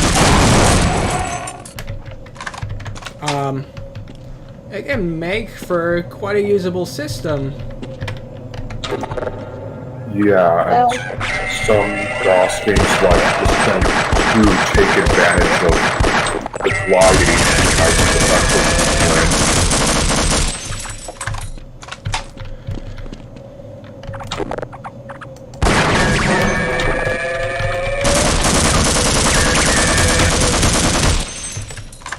Observing the Half-Life gameplay, because this is running on Pentium MMX, right? Yeah, 250. so it is going to lag quite a bit, but It looks very playable for me. yeah, it is. It is very playable.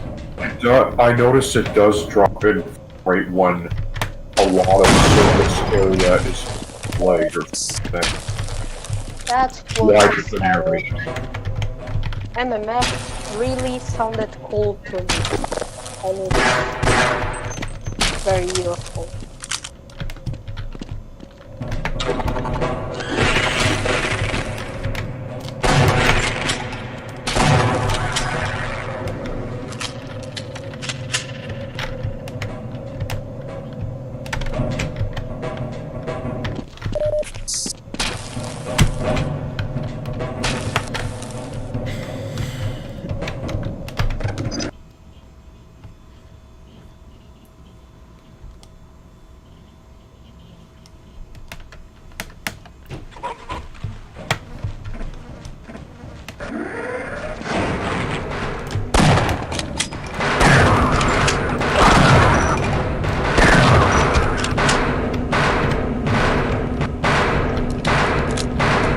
Oh no, this part.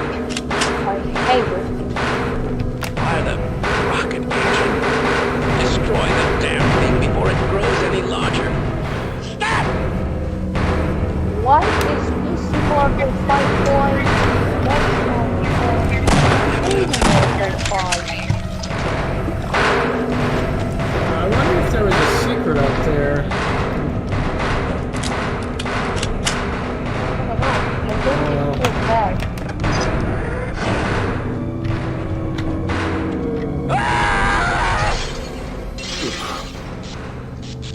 No! No! No! Get it off me! Get it off! Get it off!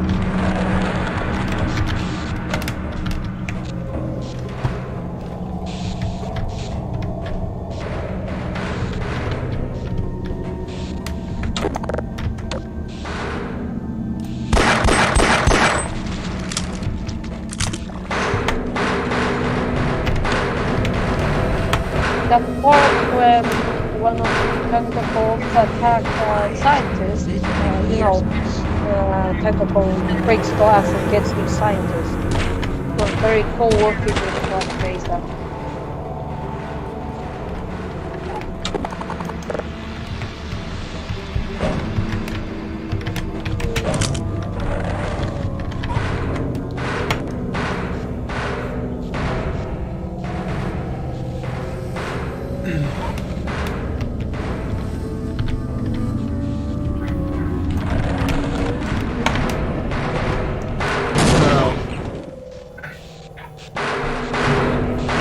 It turned out Yeah, wonderfully. get these grenades, yeah.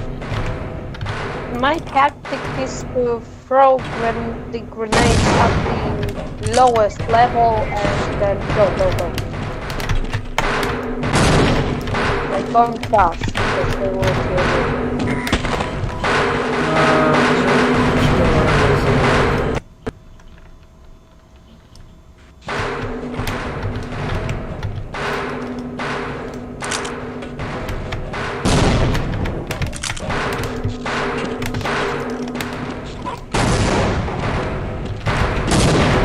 You could basically do that too.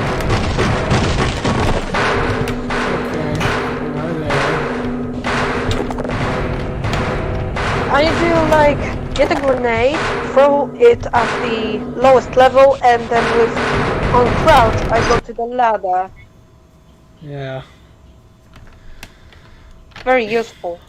Kind of hard to do it with a low frame rate though, because it does lag a lot over here. Uh-oh. Oh, you made it. Still, I'm probably commentating the 10-second latency gameplay, but anyways, yeah.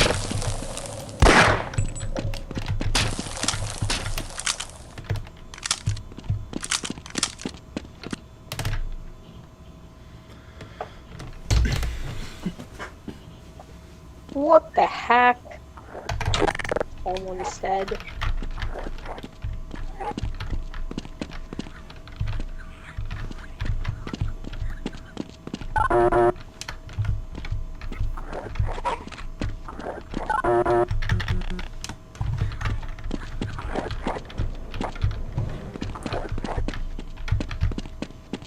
Can I please enter the fuel room? Yeah, I thought so. Oh, you will need to get the power and the fuel. Okay. Anyway. Oh yeah. The power sequence will be a little bit screwed up. Once you get the power going, a bunch of HCU soldiers will appear and yeah.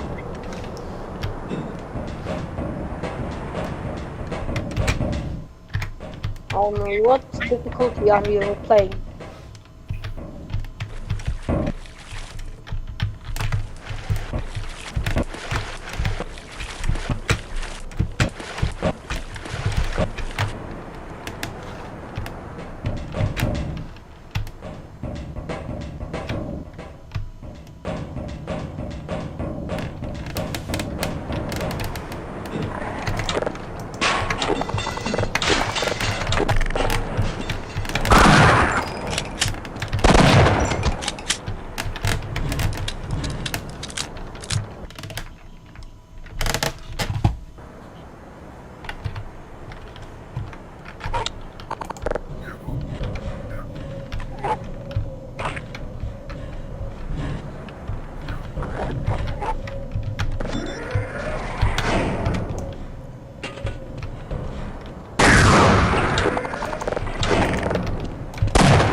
to see what the score will be.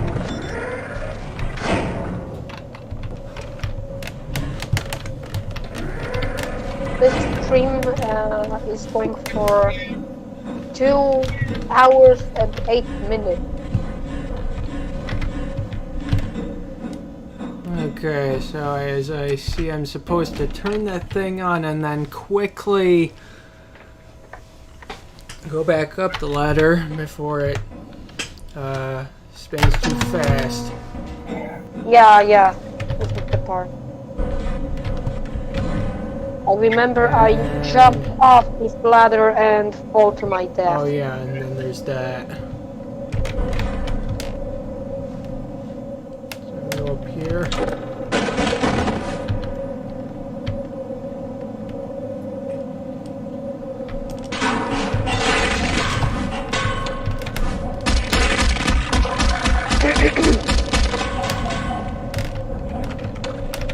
System switch must be selected and grabbed to obtain out 4. And compulsively give the head grabs.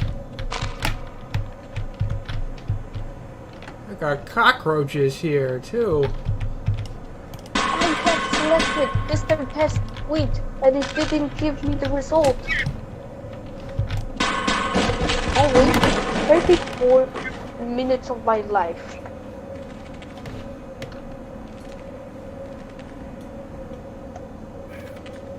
What a bunch of useless junk. I will uninstall PC Mark right now.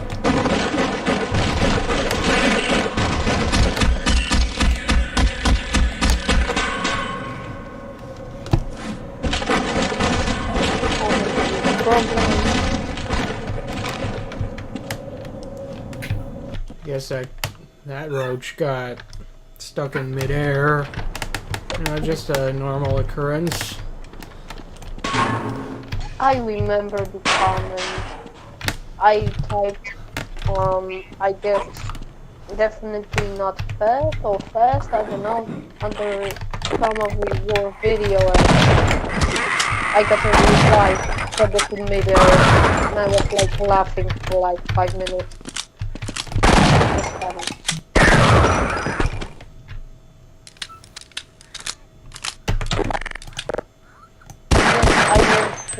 To remove PC Mark 05. Yeah.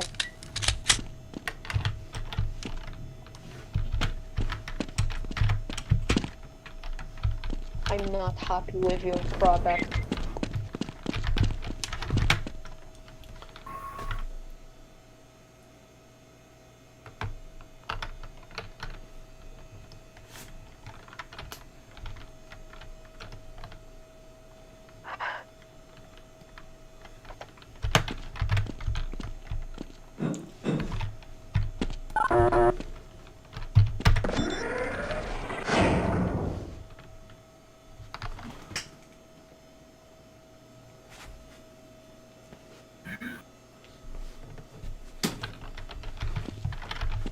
Windows ME's it's actually not that bad of an operating system. Not an exciting one, but it does have a more accurate CPU ID in system properties that oh you can yeah, some of those other things that I backported to Windows 95. It has a lot of great refinements to Windows 9X that I feel should have been in there from the start, really. Like, say, for example, you have like a bunch of new devices you installed and Windows needs to detect them.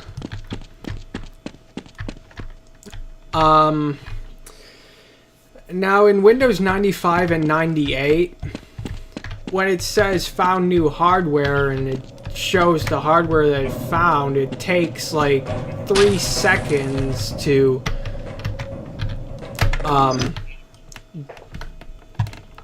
get rid of the dialogue. It might not seem like much, but when you have a lot of devices, particularly in the case that you happen to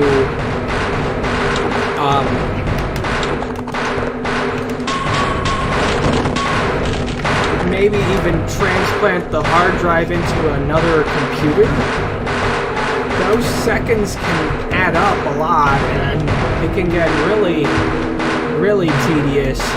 But Windows ME gets rid of that problem by reducing the delay to only like 1 second or even less than that.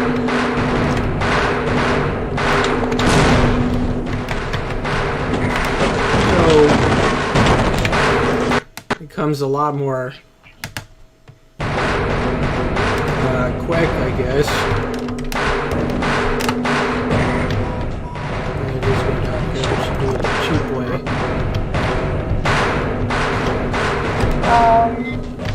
I remember those advertisements that showed, capabilities of the system, the right for working. There was segment for system restore, like you have on F3 and later the system restore points thing.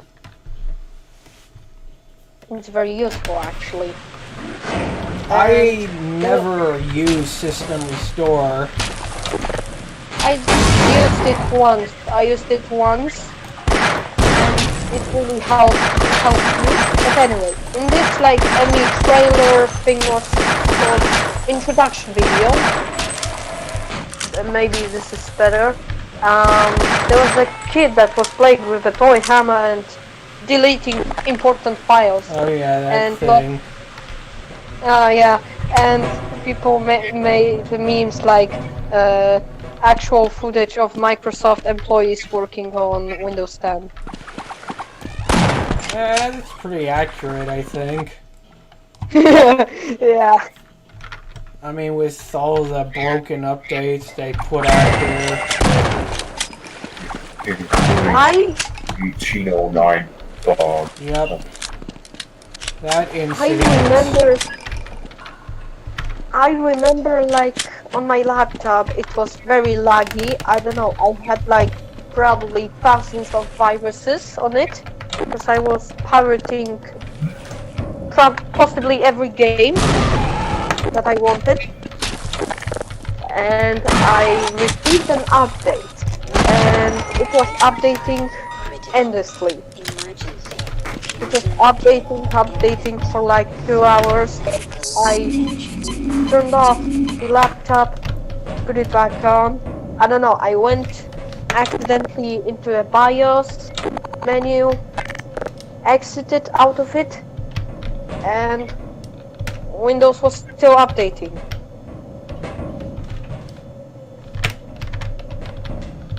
And somehow it survived. Wait, where's Windows the 10 letter? Windows 10 is really broken. Windows 10 is, without a doubt, the worst operating system ever made. I don't know how many times I gotta say it. Yeah. I don't know, in summer time? Yeah, summer. It was summer. I mean, took because my laptop is out of warranty. It's an Asus one, and I good took to see it you. to service store. They sell parts and do services.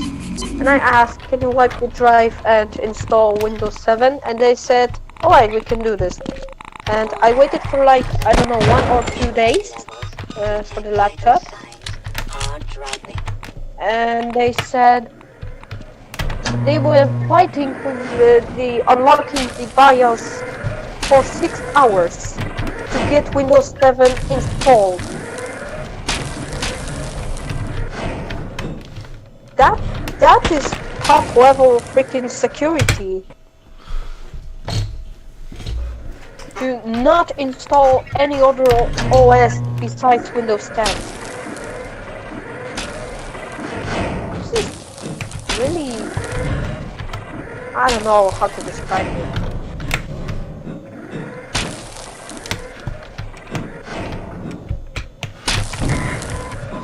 And I got pretty much also scammed because my copy of Windows was activated. It said it was activated, and it deactivated, I don't know, in like month, and it said I was a victim of virus.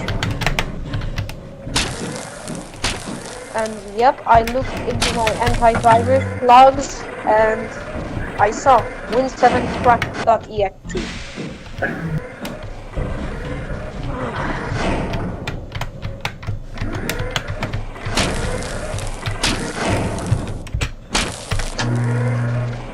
I hate it hard because of this spinning thing killing me every time. Okay, now you need to turn. No, don't go down. You need to go up there again, and because on the other side there's another button that you need to press. So yeah, you need to go back there. No.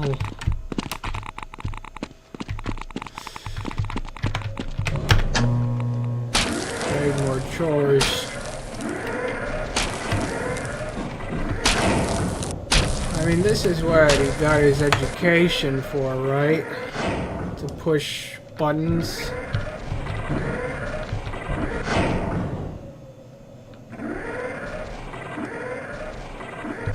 Press the button and make it do thing for science. And I got stuck in the platform. Holy shit.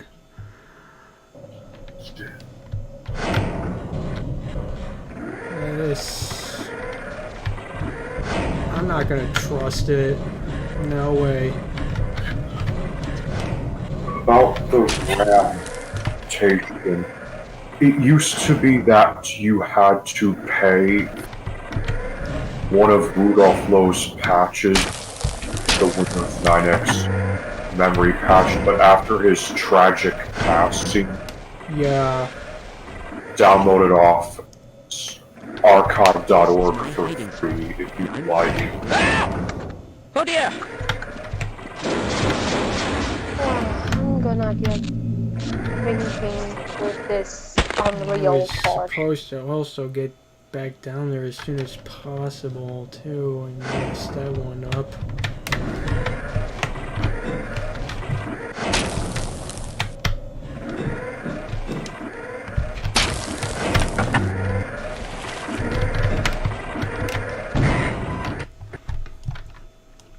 Just cannot get a handle for this for some reason.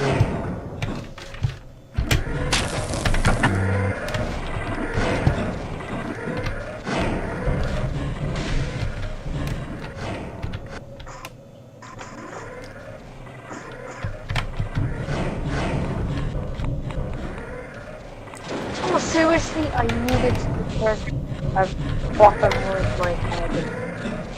Jesus Christ.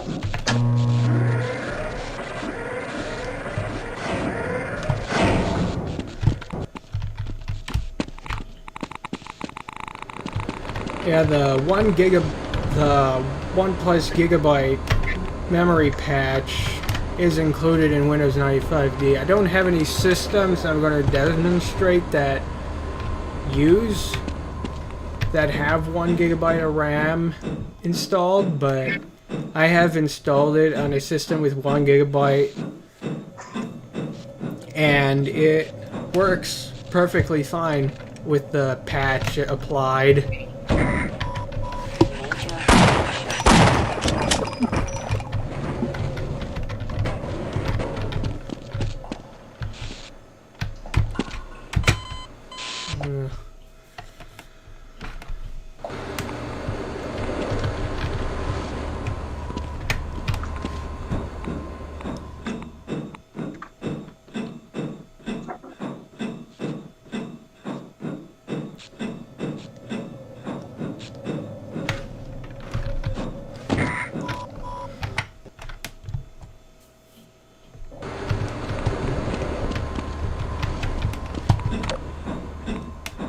I do with the flashlight, because I don't know, just...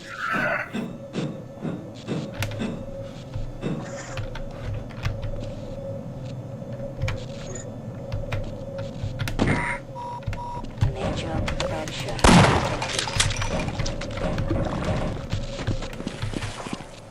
Okay, what do I do now? I just don't know how to work this thing out, man.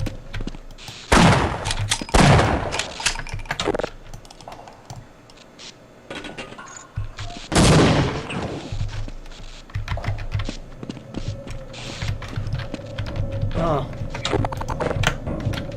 I'm gonna use these.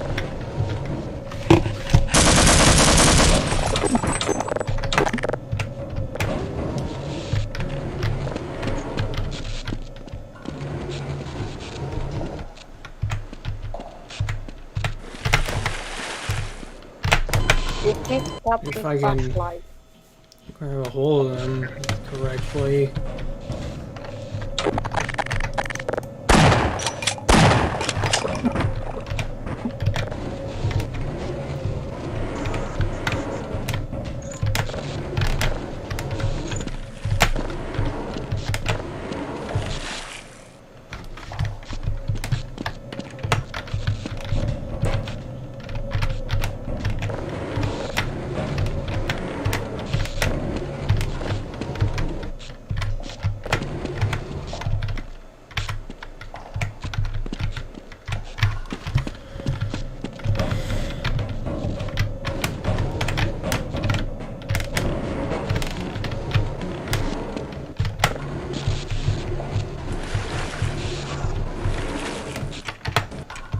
I hope that'll be enough.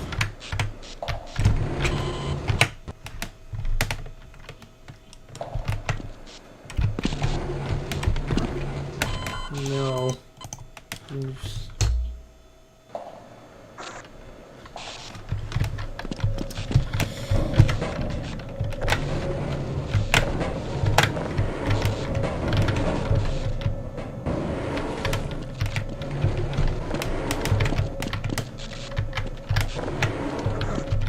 Why is it going to the left?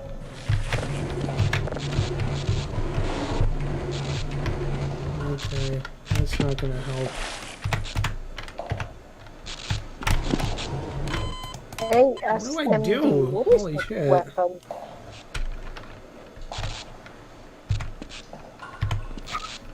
Oh, Guess you just gotta like try to push him so far out, but it's really difficult to do it without stepping on the water.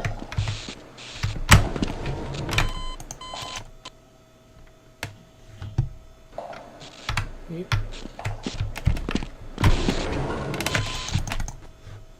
Fast bunny hopping might help, but that's a question. Oh. No, I'm not really getting anywhere with this. Oh! It done.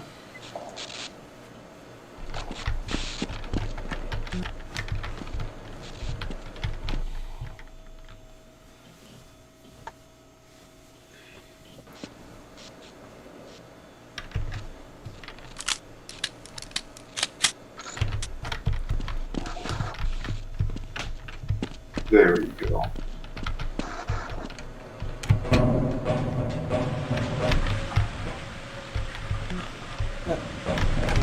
This.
Sometimes I don't even know where I'm gonna land with these ladders.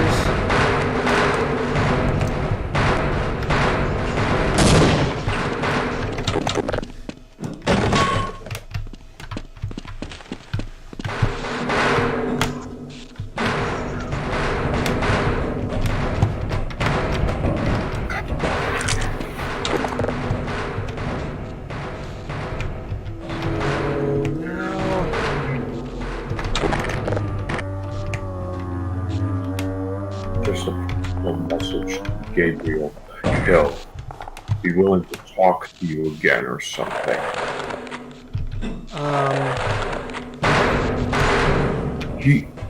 He's a friend of mine. I used to talk with Bois.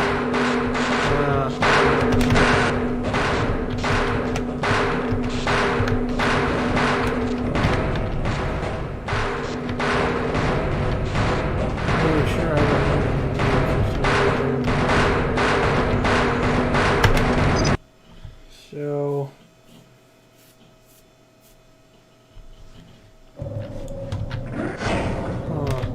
I guess there's more things I was supposed to turn on.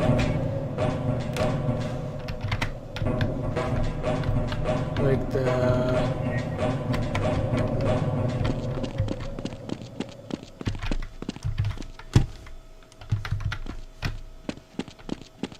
I'm sitting here for 2 hours and 31 minutes. That's quite a while.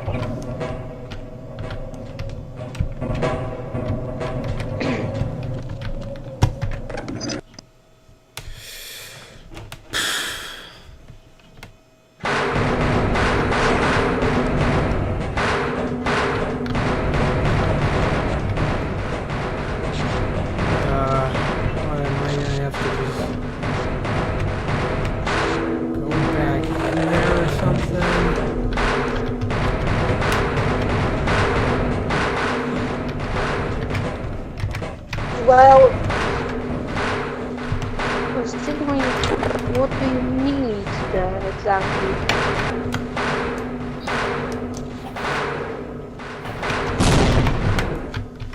You need oxygen and fuel.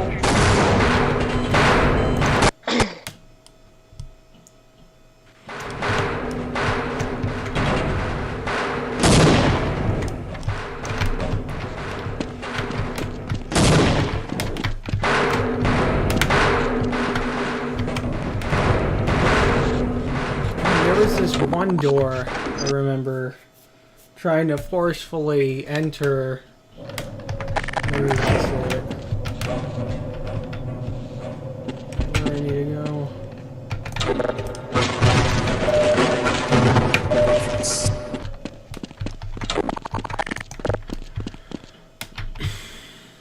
Or is this something else? It doesn't look like where I was just at. So, yeah.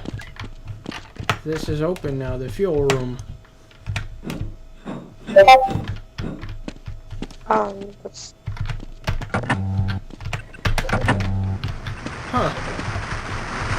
Okay, that is pretty straightforward. You just turn on these things, press the buttons, and it's done.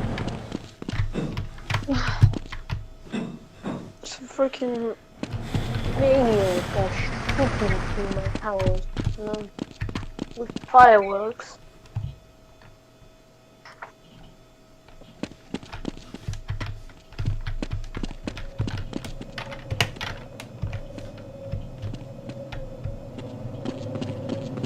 Okay, so now it's just a matter of hitting the test fire button. Now that both of those things are powered on.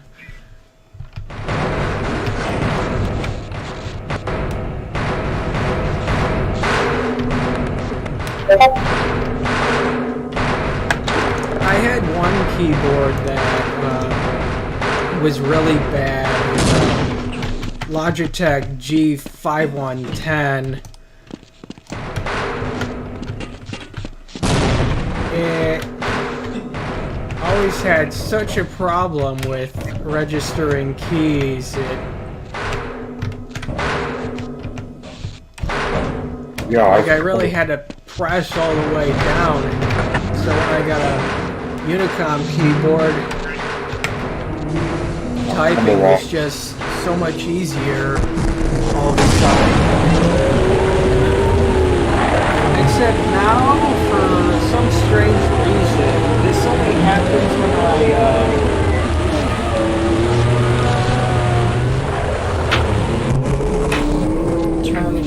when I first turn on the computer and it's at the login screen. For some reason, a certain key, a specific key, just fails to register unless I hold it down long enough and press it hard. But it's only at the login screen that this seems to happen. Anywhere else, it works normally. I'm not sure if maybe it's like delay keys was somehow activated or something, but if it was, it would have to apply to all keys, I think, so this doesn't make sense. It only happened just recently.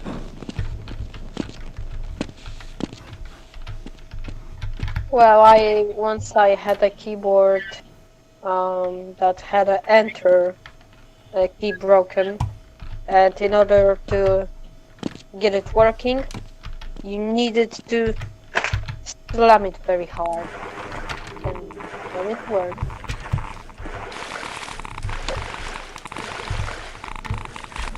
Probably, I don't know. It was a great keyboard. It was a gray one and had a nice click. It was powered by PS2 or the old one. Alright.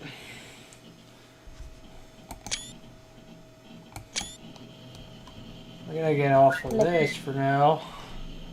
Oh, okay. So you are on this part. Well, I'm probably still gonna keep going, but after I move around a bit more. But before I take a little pacing break, may as well just show you the control panel. This is what the system control panel looks like now. It is backported from Windows ME. And the downside of this is that if you have an early Intel CPU, like the Pentium 2 or something, or a Pentium MMX, it doesn't show the name Pentium. Instead, it displays x86 Family 5 Model 4 Stepping 3. Genuine I don't remember if like Windows ME actually has some kind of functionality where it'd get like a generic string and throw it in the registry for this control panel to use, but at least it does say genuine Intel. And the device manager now has a proper USB icon instead of just a generic icon that's basically a gray diamond. I know, with no icon. Great tortilla chip. Yeah. Well, on mine it says Intel Pentium Dual CPU. It displays normally. And there's a specific reason why 64 megabytes of RAM is installed in this machine. It has to do with the chipset that this computer uses. Most Pentium-based chipsets, Pentium 1 specifically, they have a limitation in regards to how much RAM can be cached by the level 2 cache memory, and for most of them it's only 64 megabytes of RAM, and anything beyond that can degrade the performance, even though it's going to be faster than swapping to a hard drive. It's like if some memory lands outside the 64 megabyte range, it's going to be slowed down, which is quite problematic. But I mean, if you have an application you need to run on a system like this that demands something like 128 megabytes of RAM, it will benefit from that. But normally you just want to use 64 megabytes of RAM.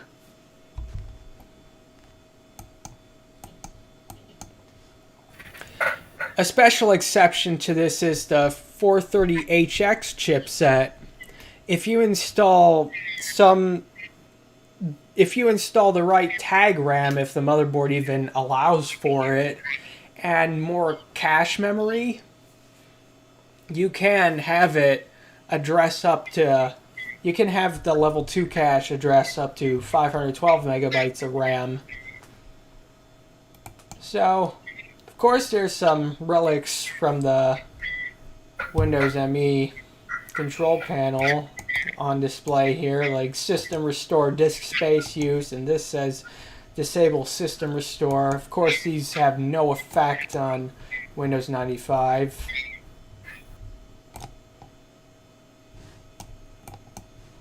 But the control panel here works surprisingly well.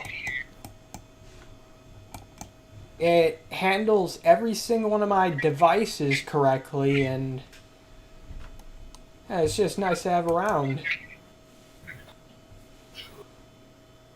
But anyway, gonna just take a quick break and Yeah, why not?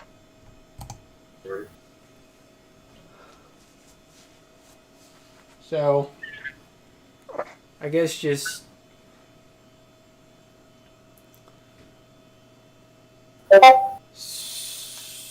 say things.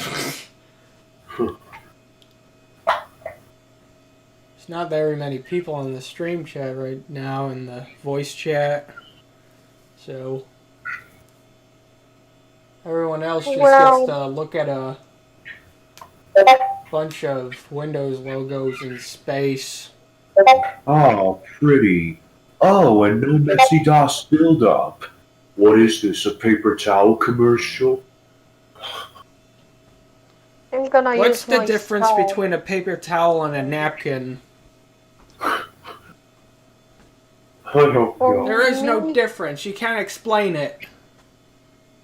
For me, paper, toilet paper and napkin, I don't know. We didn't It's a little bit- ask about toilet paper. We asked about paper towels and napkins, okay? Oh, yeah, okay. I get it wrong. Got to be, wrong types. Sorry. I guess, I don't know, the thickness of it? Like layers? Maybe? So, yeah.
Hey, what the fuck is going on here? We gotta do the video games! Whoa.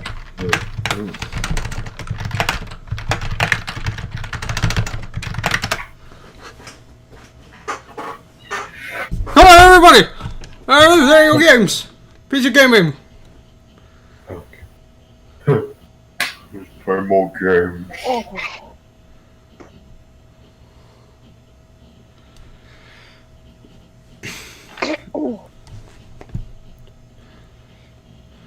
Alright, Unreal.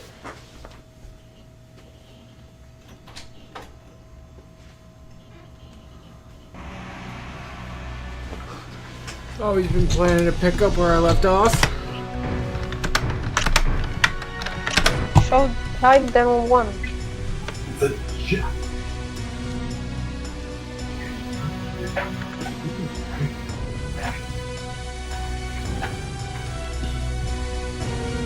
Of course, Unreal is a lot more punishing on the Pentium MMX.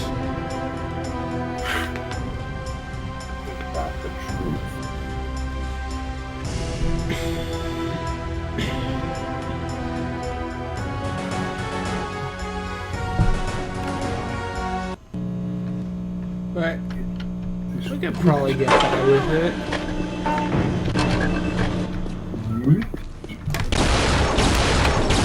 Maybe.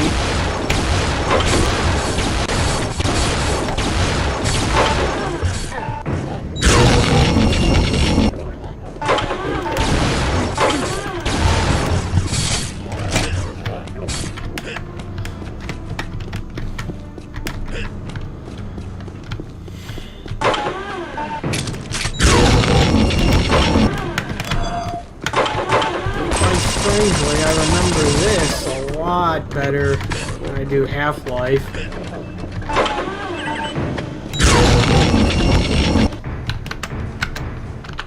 Oh my god, I need to...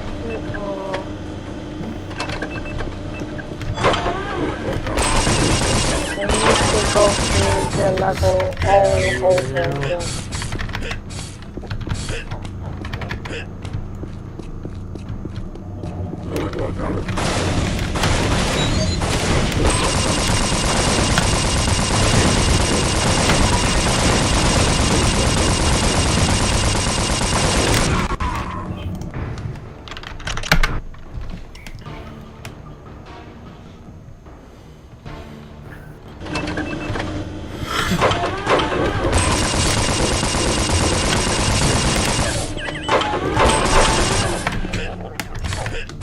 So we nearly just surpassed the 3-hour mark. We're stopping at like 6 hours reason. I don't know when I'm gonna stop. Well, might as well make the most of it since this is your last stream. One of the It's last gonna be like a lightning round of long streams, I guess. Okay, it seems like it's actually fairly playable and a Pentium MMX with a Voodoo 2. I was expecting it to be worse.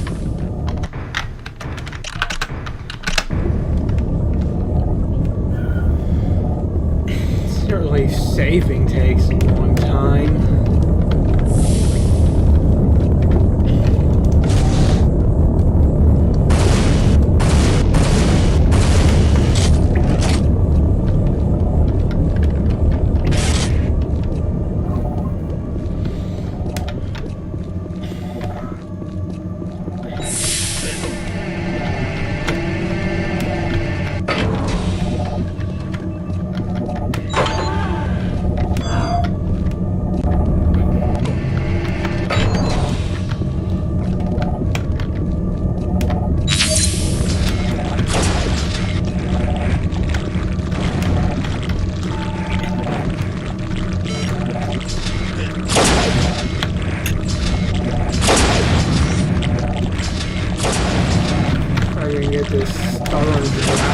Monster out of here.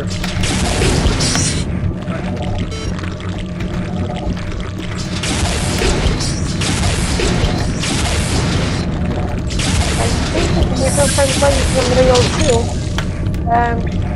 2, Are these big bulls with 4 arms on foot? I always kill them.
that one.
I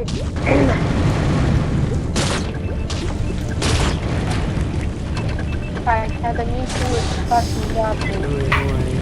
You're fucking.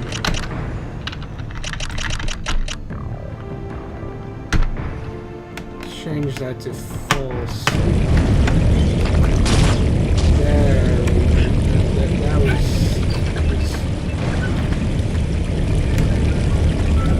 That is not a good feature.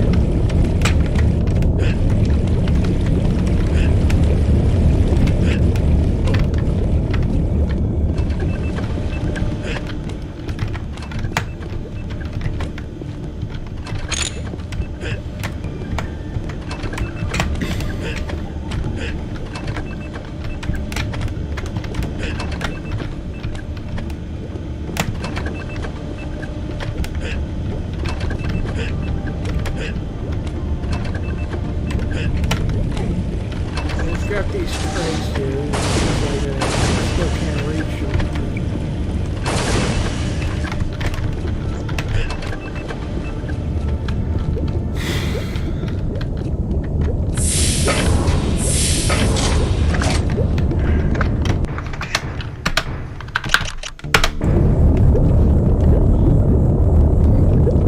I can't state enough how important it is that you start posting your videos to Blair.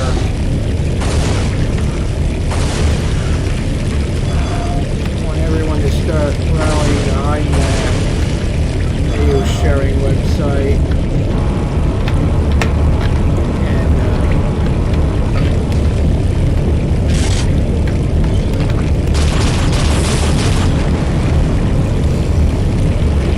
And hopefully one of these days it might not.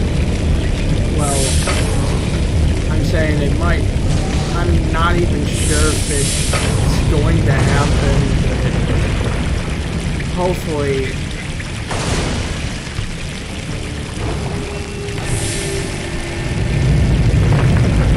it can become a more prominent video sharing website. It doesn't seem like it could happen considering how powerful YouTube is, but you just gotta grab onto that website, Blair, in a glimmer of hope that maybe one day it will. Larry is the platform for me, actually. Especially really want to see more old tech videos on Blair, because Yeah, like 4 years ago. there's just none of them on there right now. You know, no videos about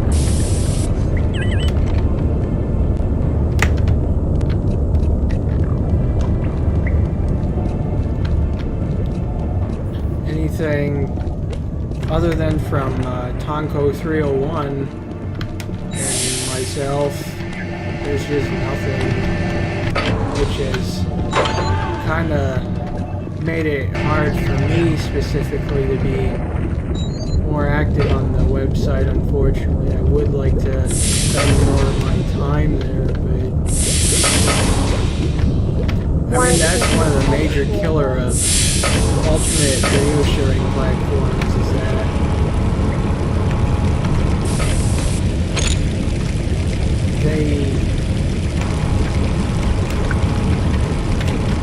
they don't have enough things to watch.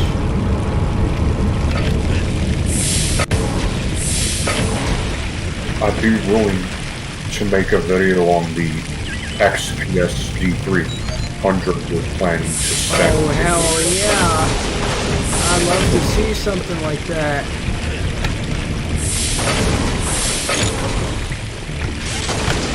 Yeah, there's some cool obscure games like Gearhead Garage or something.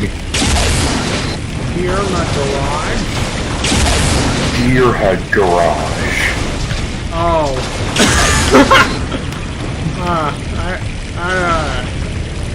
where did I? You even come up with that. Okay.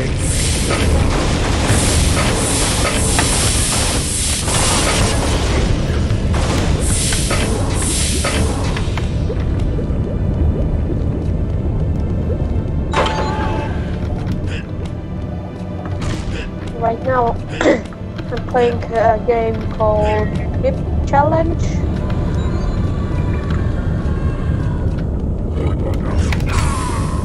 Yeah, it's Whip Challenge. Let me try this again.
Oh my god.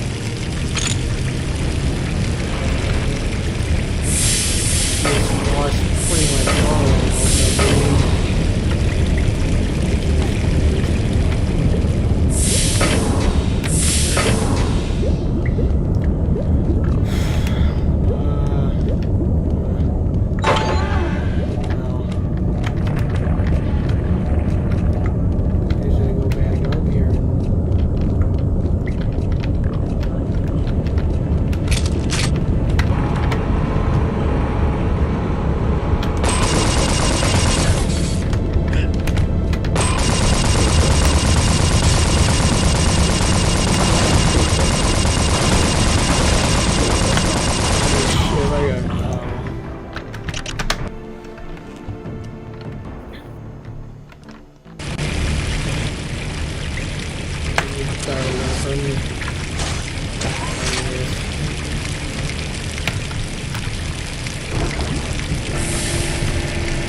Alright, I'm gonna have to just reduce the detail on this for a moment and see if that helps, because the way it's lagging, I'm not even sure if that's gonna help, but yeah, it seems to be lagging.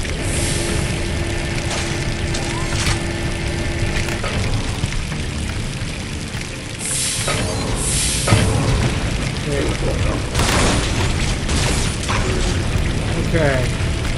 Got that swiftly. Now, go back up.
have to move first.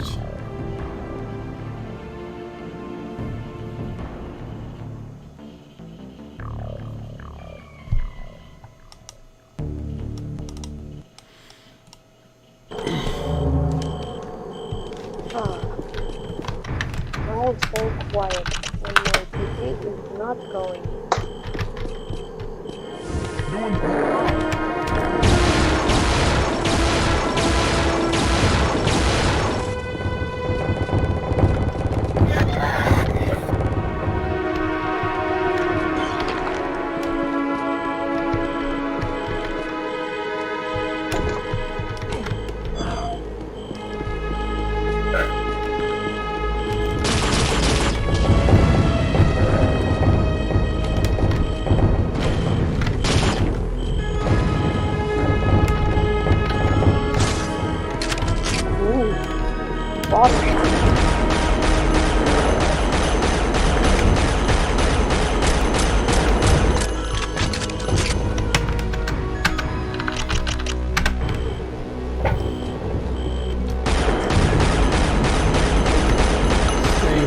Take so many hits, and guess what? There's gonna be like 4 more of them coming up. 4 more? Yep. So tedious.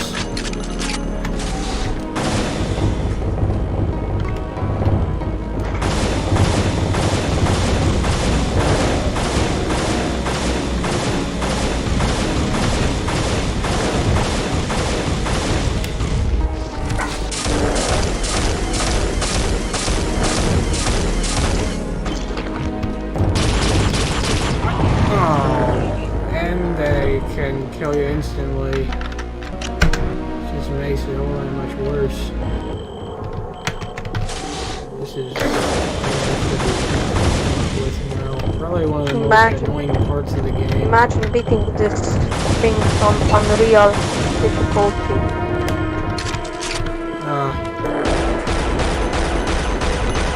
Yeah, I'm playing on the hardest difficulty.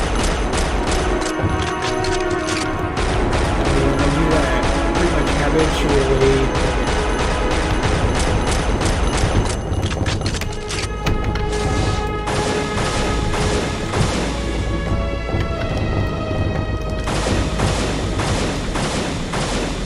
feel like it wouldn't be much better on an easier one.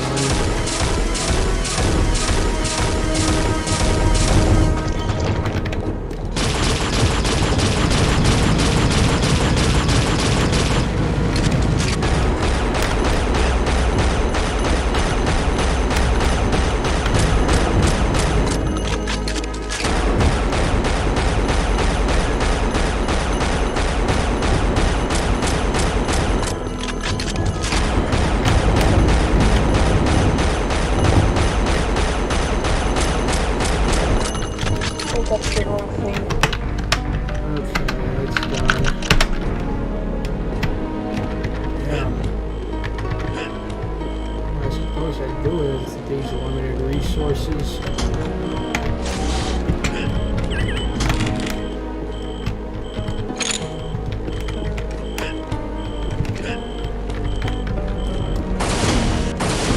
At least the music's really great.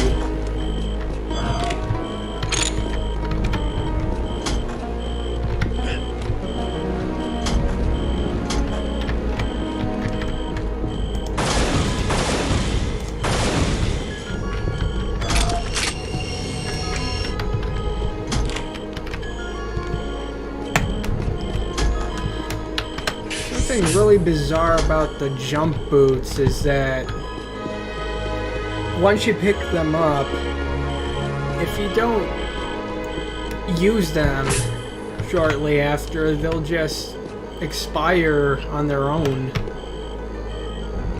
depleting themselves.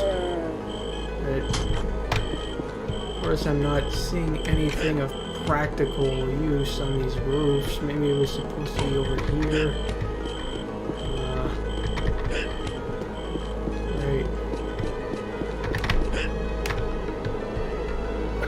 can dodge to get up some of these slopes, but sometimes it just won't be enough.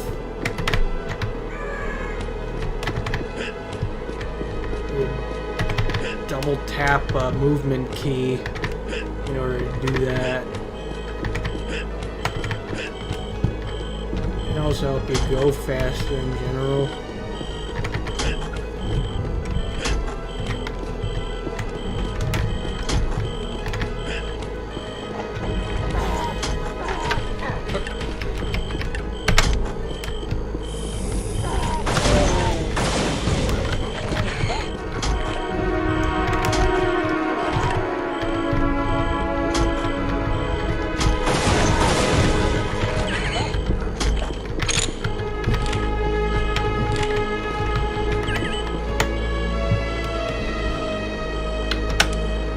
Rest assured, you're gonna need whatever ammunition you can find for what's coming up.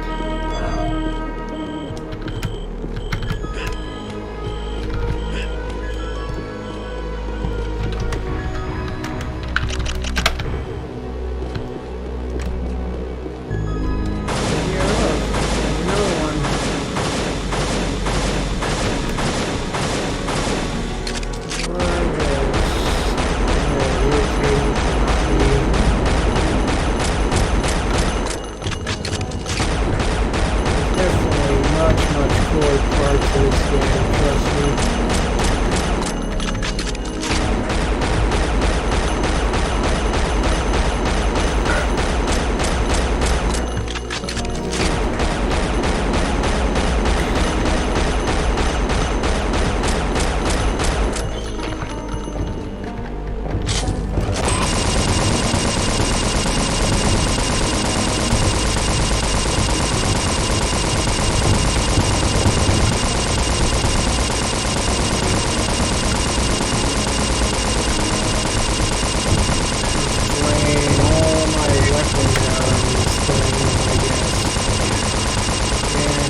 Everywhere when they break up.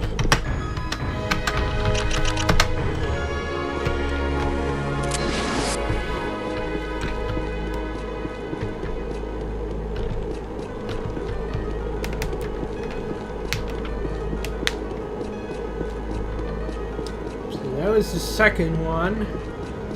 Now I get ready for how many are there again? 3. I guess there's only the third one here.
Just use up the 8 balls first. That's what they're called here.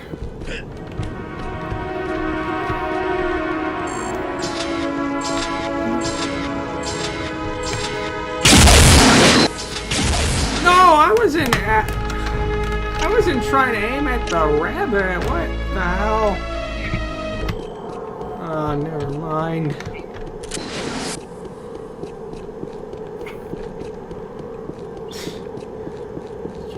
where those rockets were flying. Unbelievable.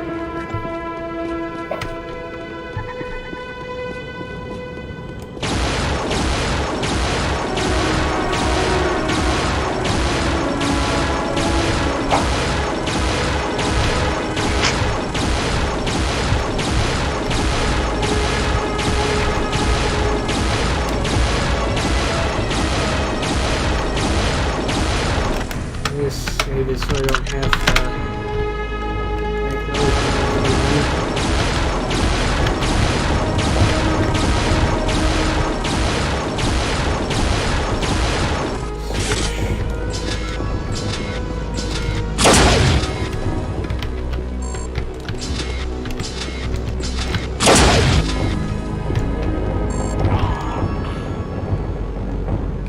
I don't even know. God damn it. You're calling me your messenger. Who's dumb? I will freaking delete Facebook.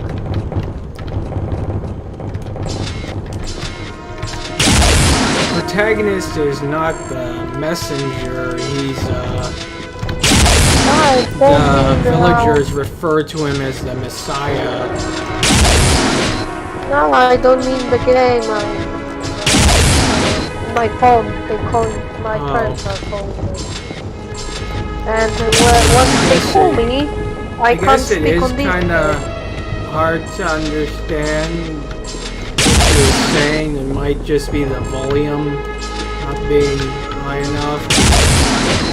I did try to raise it on my end.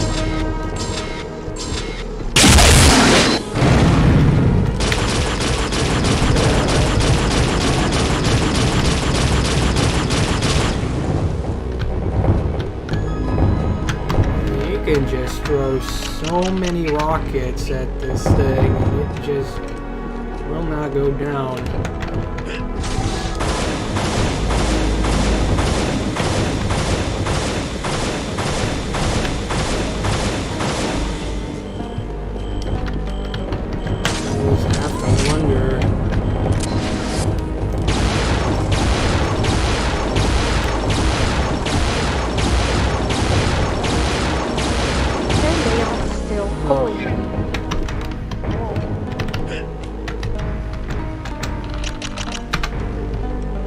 Finally.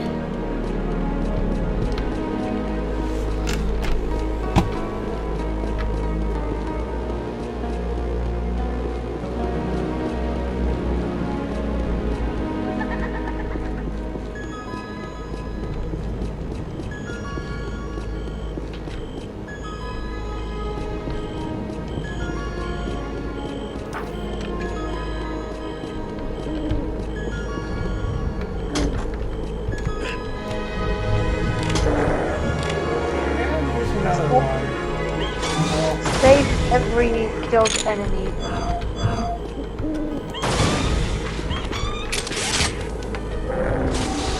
Yeah. I'm not even gonna try to bother with that one. Whoa! Oh geez, now it's making me step on that guy.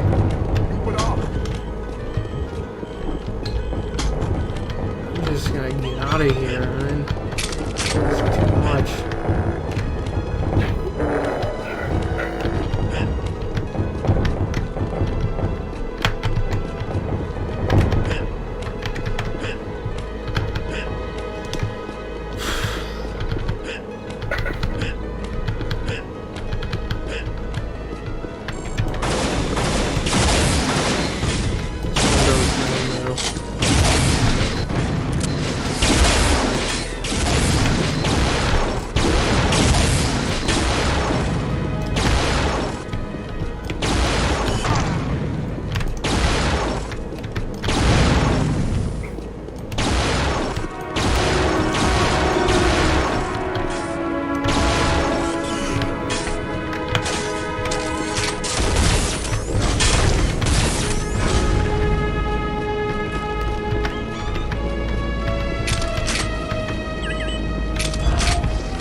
watch this.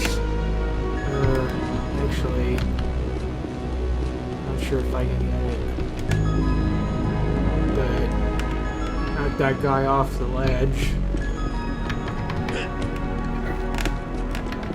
Yay. So.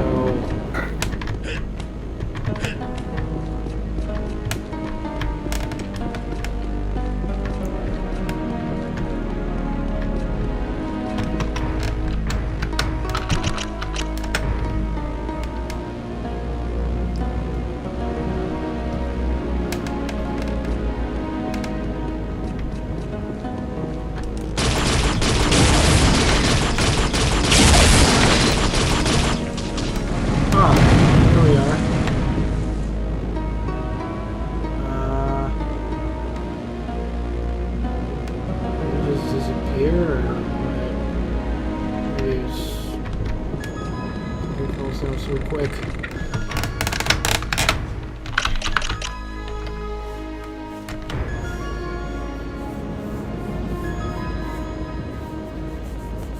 Well, it is kind of hard to play on a system like this still. I mean, if this was all you had in 1998, surely this was the kind of system you would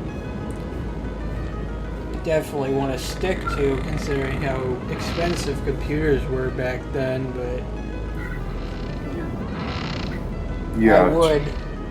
Line gaming machine would cost like over $1,000. Oh, $1,000 is quite an underestimate. It'd have to be like at least 2,000 or 3,000 even. I don't know, these good systems were hella expensive. Here.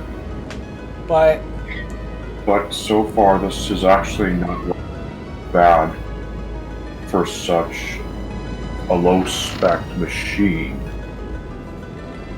At least in terms of the system requirements. But when the 440BX chipset came around and Intel released the first Mendocino processors, like the 300A, those were really quite special because of how easily they could overclock to 450 megahertz and rival a bunch of other Pentium 2 processors with their on-die L2 cache. Sure, it was only 128 kilobytes, but being full speed made all the difference. I actually have a 300A with a heatsink to go with it myself, but it hasn't been working on some of the systems that I've tried it on for some reason. I'm not sure what it is,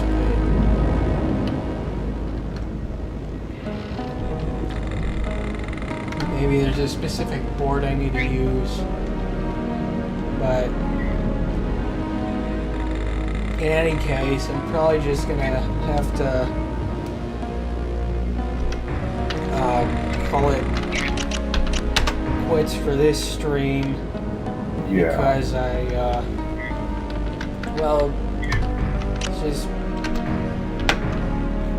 it was kind of fun to see it being somewhat playable on here. But I do want to go over to the next machine tomorrow. It looks and very play it playable. Yeah. One more thing that I do want to show, though.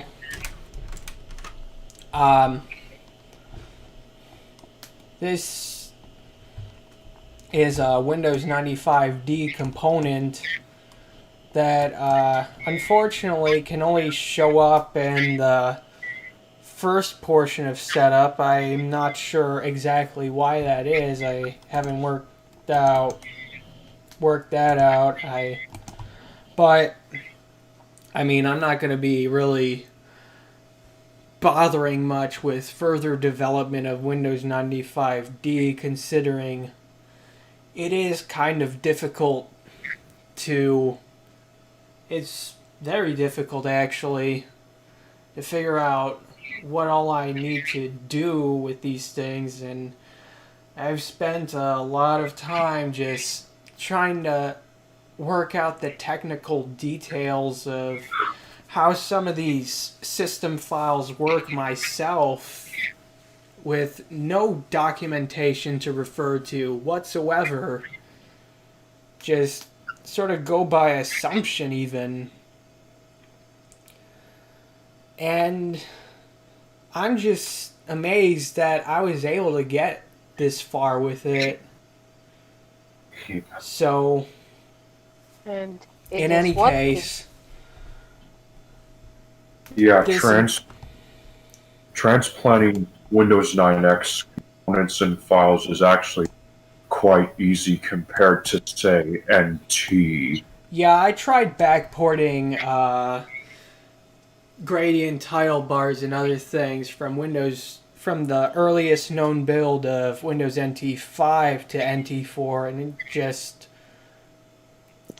it died.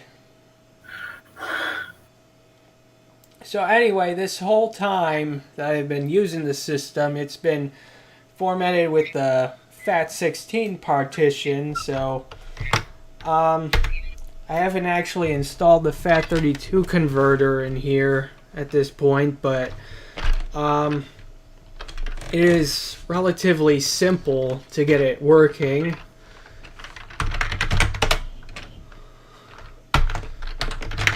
So what I'm going to do here is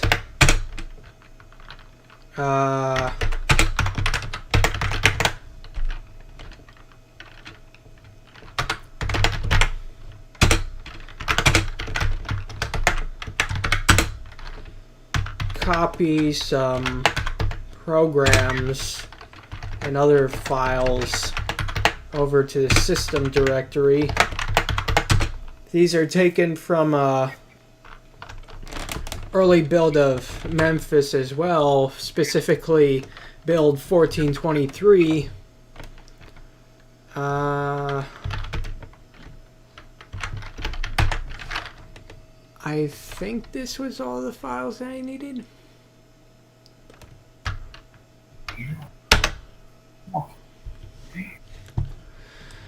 And so then what I'm going to do is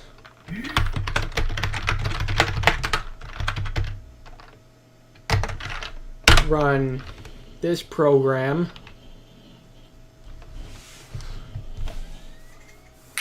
And later versions of this program, as Memphis builds go on, will say you can't run this on Windows 95. In fact, one of them has a dialog that says this program requires Windows 97.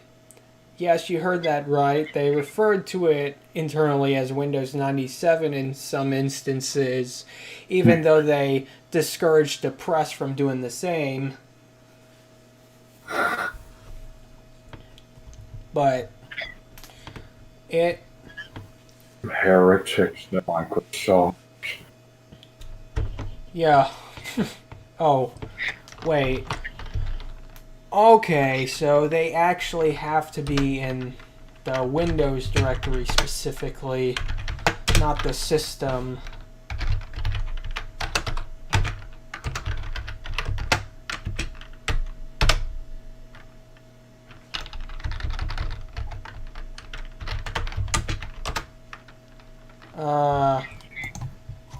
I gotta close this out first. Okay, retry. Okay.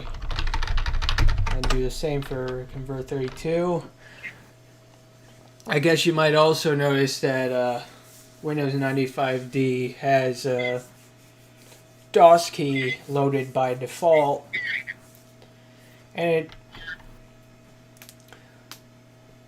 the version I have available also has the old MS-DOS utilities preloaded, but unfortunately this early one doesn't. But you can try it for yourself, and it'll work great. But anyway, let's try this again. Convert 32 and close this. Now, one thing about the FAT32 converter is that even though these dialogues run along just fine, there is one little thing that needs to be done. So if I open ms-dos.sys, it expects a parameter called winver, and what this will do is have the what this parameter will do is set the version number of windows in memory for certain DOS programs like the FAT32 converter to check. Really, it doesn't seem like this parameter was ever used much because most DOS programs were designed for DOS and not Windows. But this parameter is not recognized by the original Windows 95 and Windows 95 OSR2 system boot files called io.sys. So that's why it uses the one from Memphis with the time bomb disabled, mind you. It's actually very easy to disable if you know the right values to search for. I have to look them up what they are again, but I just override 4 bytes and it is as usable as it can be, regardless of what your CMOS clock is set to. So anyway, let's begin the conversion.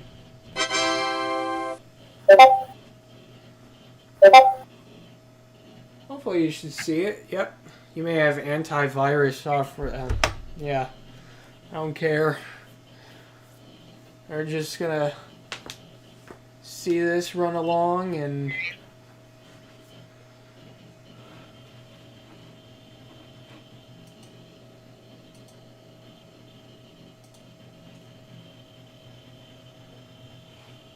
it's doing the conversion.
Yeah, none of this would have likely never had not just accidentally discovered gradient title bars in 1387.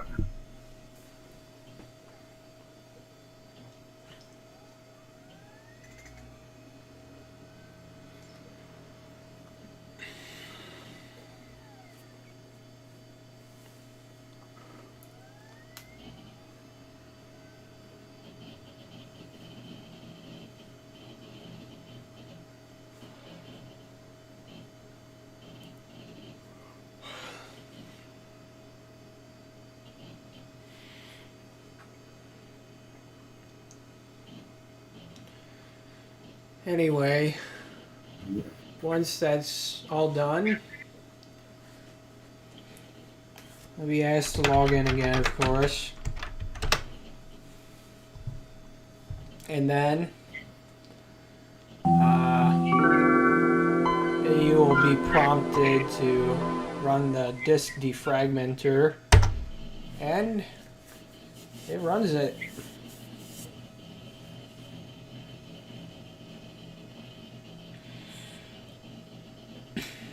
So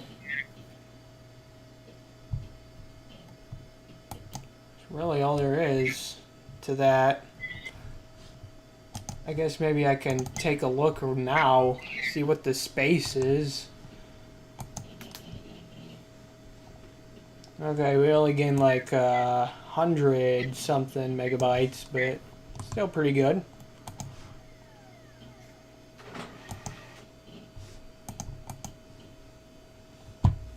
So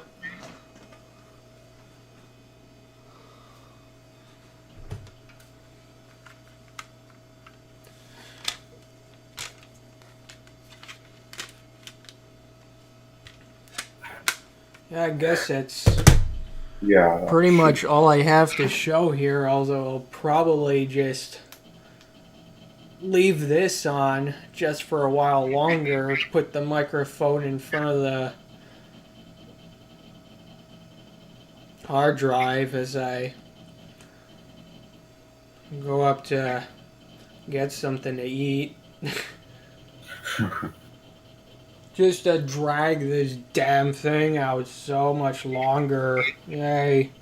Yeah, listen to the rhythm of defragging.